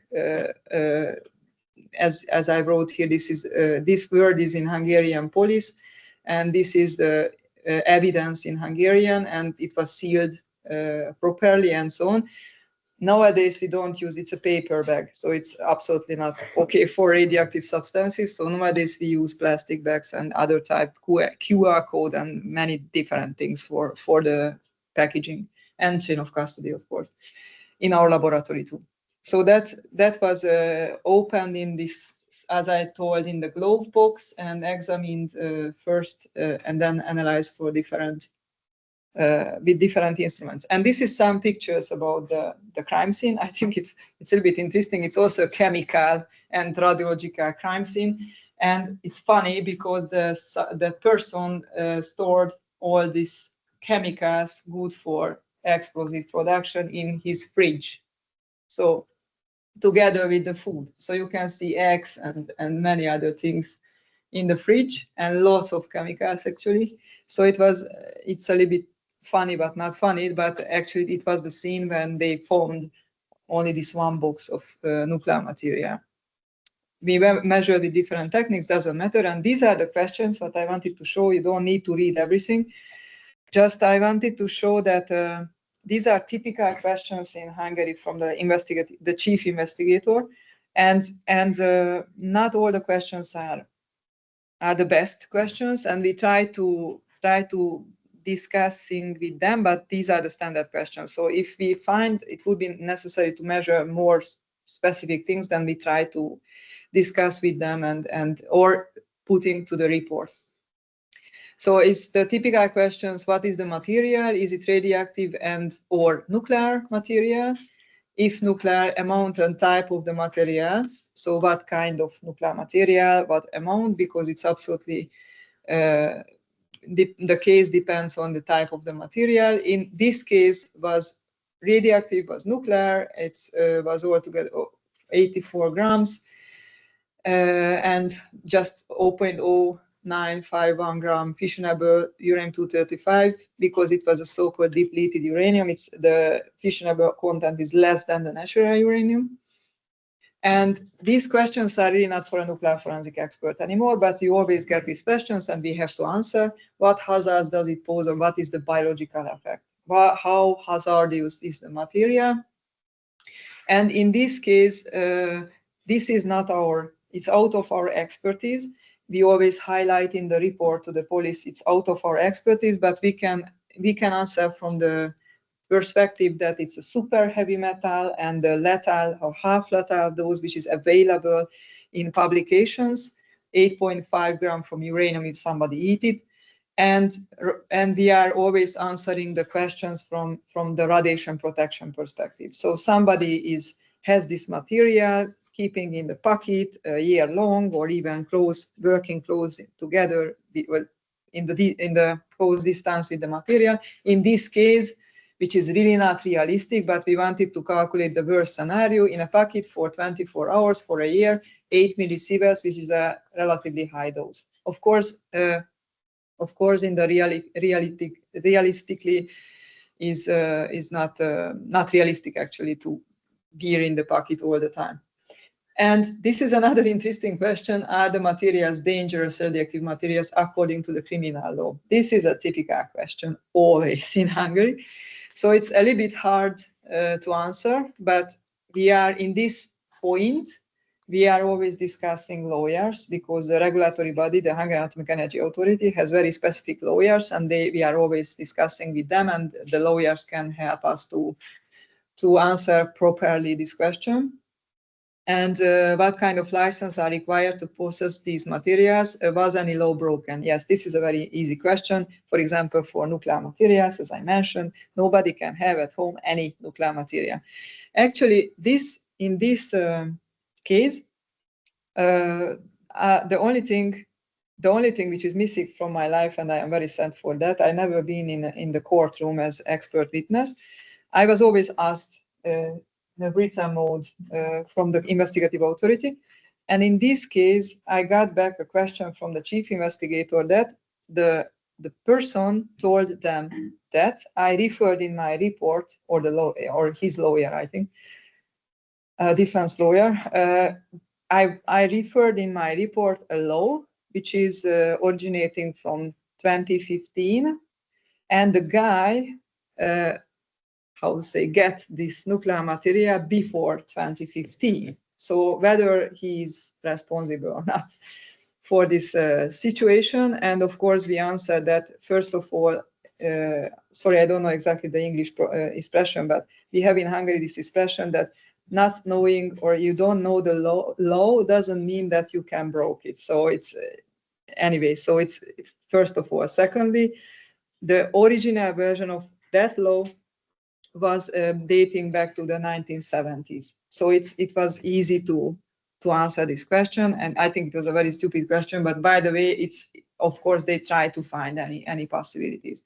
Anyway, the guy was punished for some money to pay money, I think. I don't know exactly. Okay, last, pardon, yes. He had succeeded in making the explosive. Yeah. And its version of the uranium state. Yeah.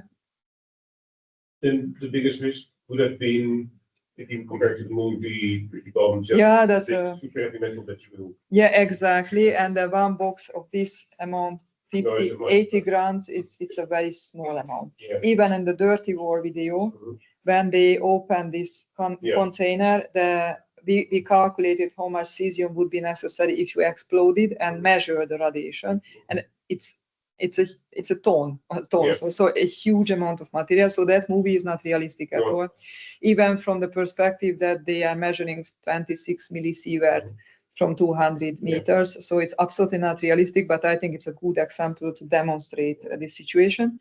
In this case, yes, you are absolutely right. Using uranium for dirty bomb is useless. But again, this is my opinion, but not only mine. If somebody would do it and sending to the media that I exploded a bomb with uranium, everybody will think on nuclear weapon. However, it's not nuclear weapon. However, it's not dangerous. The explosion is diluting the material completely. So even somebody inhalate, it's a very, very small amount. Most probably, it wouldn't be dangerous at all. One plus 1.3 kilo, it's more, but yes, that's important. Therefore, it's more effective for dirty bombs, the radioactive materials like cesium. Anyway, okay. So other cases, and this is the last, I think the last example. Yes, last example. It was another interesting story in 2016, as I remember. This was found during a home search. Again, there was a home search in an apartment in Budapest, and the police was looking for weapons, guns, and maybe explosives, and they found here also 10-kilo explosives, and they found in between this interesting something, which was very heavy and seemingly kind of homemade construction something. And fortunately, they thought it's very heavy, maybe it's from lead, and if it's from lead, maybe something radioactive inside, and they called our expert team. And yes, it was thorium nitrate was inside. Again, not a dangerous, super dangerous something, but it's radioactive. It's more radioactive than uranium actually, and it's nuclear material. So it was found accidentally during a crime scene management in Budapest.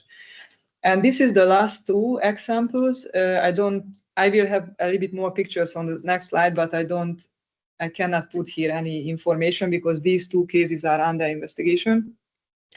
That's a very strange case, I think. But we have more and more, I don't know why. So this is a carpet, which is used in the bathroom. If you step out from the bathtub, there is this fine fiber something. It was found in one of our very fanciest hotels. And how if we have VIP visitors in Hungary, I mean ministers from other countries or actors or something like that, they live in very fancy hotels, of course.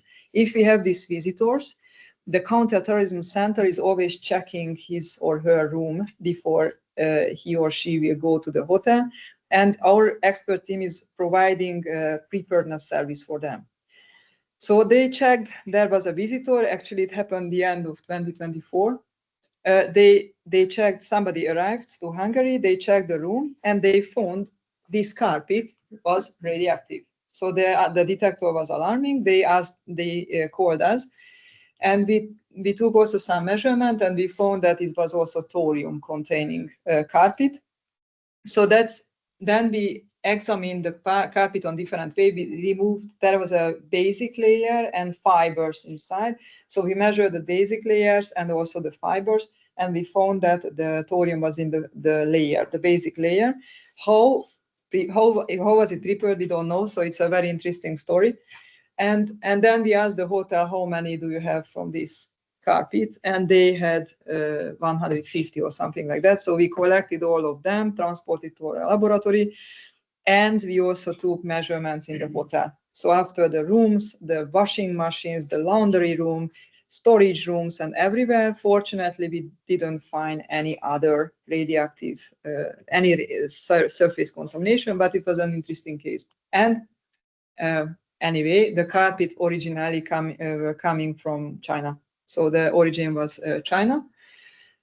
And the other one is similar, but I mentioned already this card, which is like a credit card, and coins. And that was also the end of 2024, based on a report there was a huge confiscation because a company again tried to sell these objects without any information is radioactive, and it's radioactive, and again thorium is inside in both of them.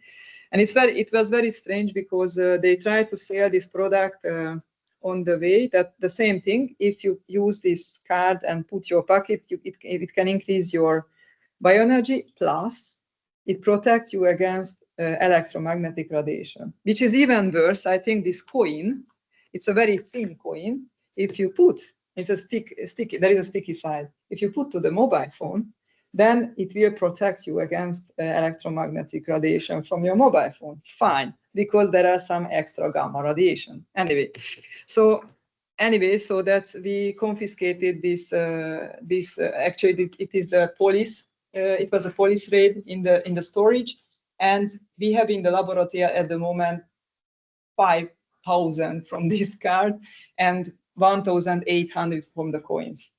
So it's under investigation. It was a really big challenge to measure all the samples within 3 months on the way which is representative and homogeneous sampling.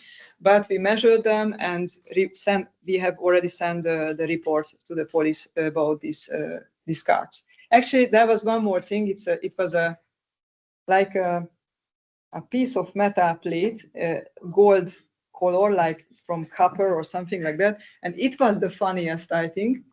It's really low rate. The radioactivity is very, very low. So it's almost no radioactive. There's a piece of metal plate. But the information was that if you put this plate to your apartment somewhere, then this plate is protecting the full apartment against any radiation like coming from the laptop, from the television, from I don't know, mobile phones. So that's really crazy. Anyway, so we have we have these cases, recent cases, which are not serious again, but interesting, I think. And we are investigating the source of this. By the way, not only the confiscation was not based on only report, but somebody was detected and wanted to go into the nuclear power plant, and he had a card in his pocket, and when he crossed the portal monitor, it started to alarming, so it was detected that finally it was radioactive and nuclear material. Okay, that's all from my side. Thank you very much for your patience and attention for this long morning and all these topics. And if you have still questions, I am happy to answer, even now, even later. Like this.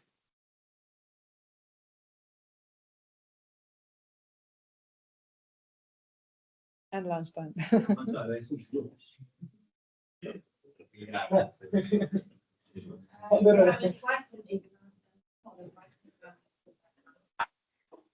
You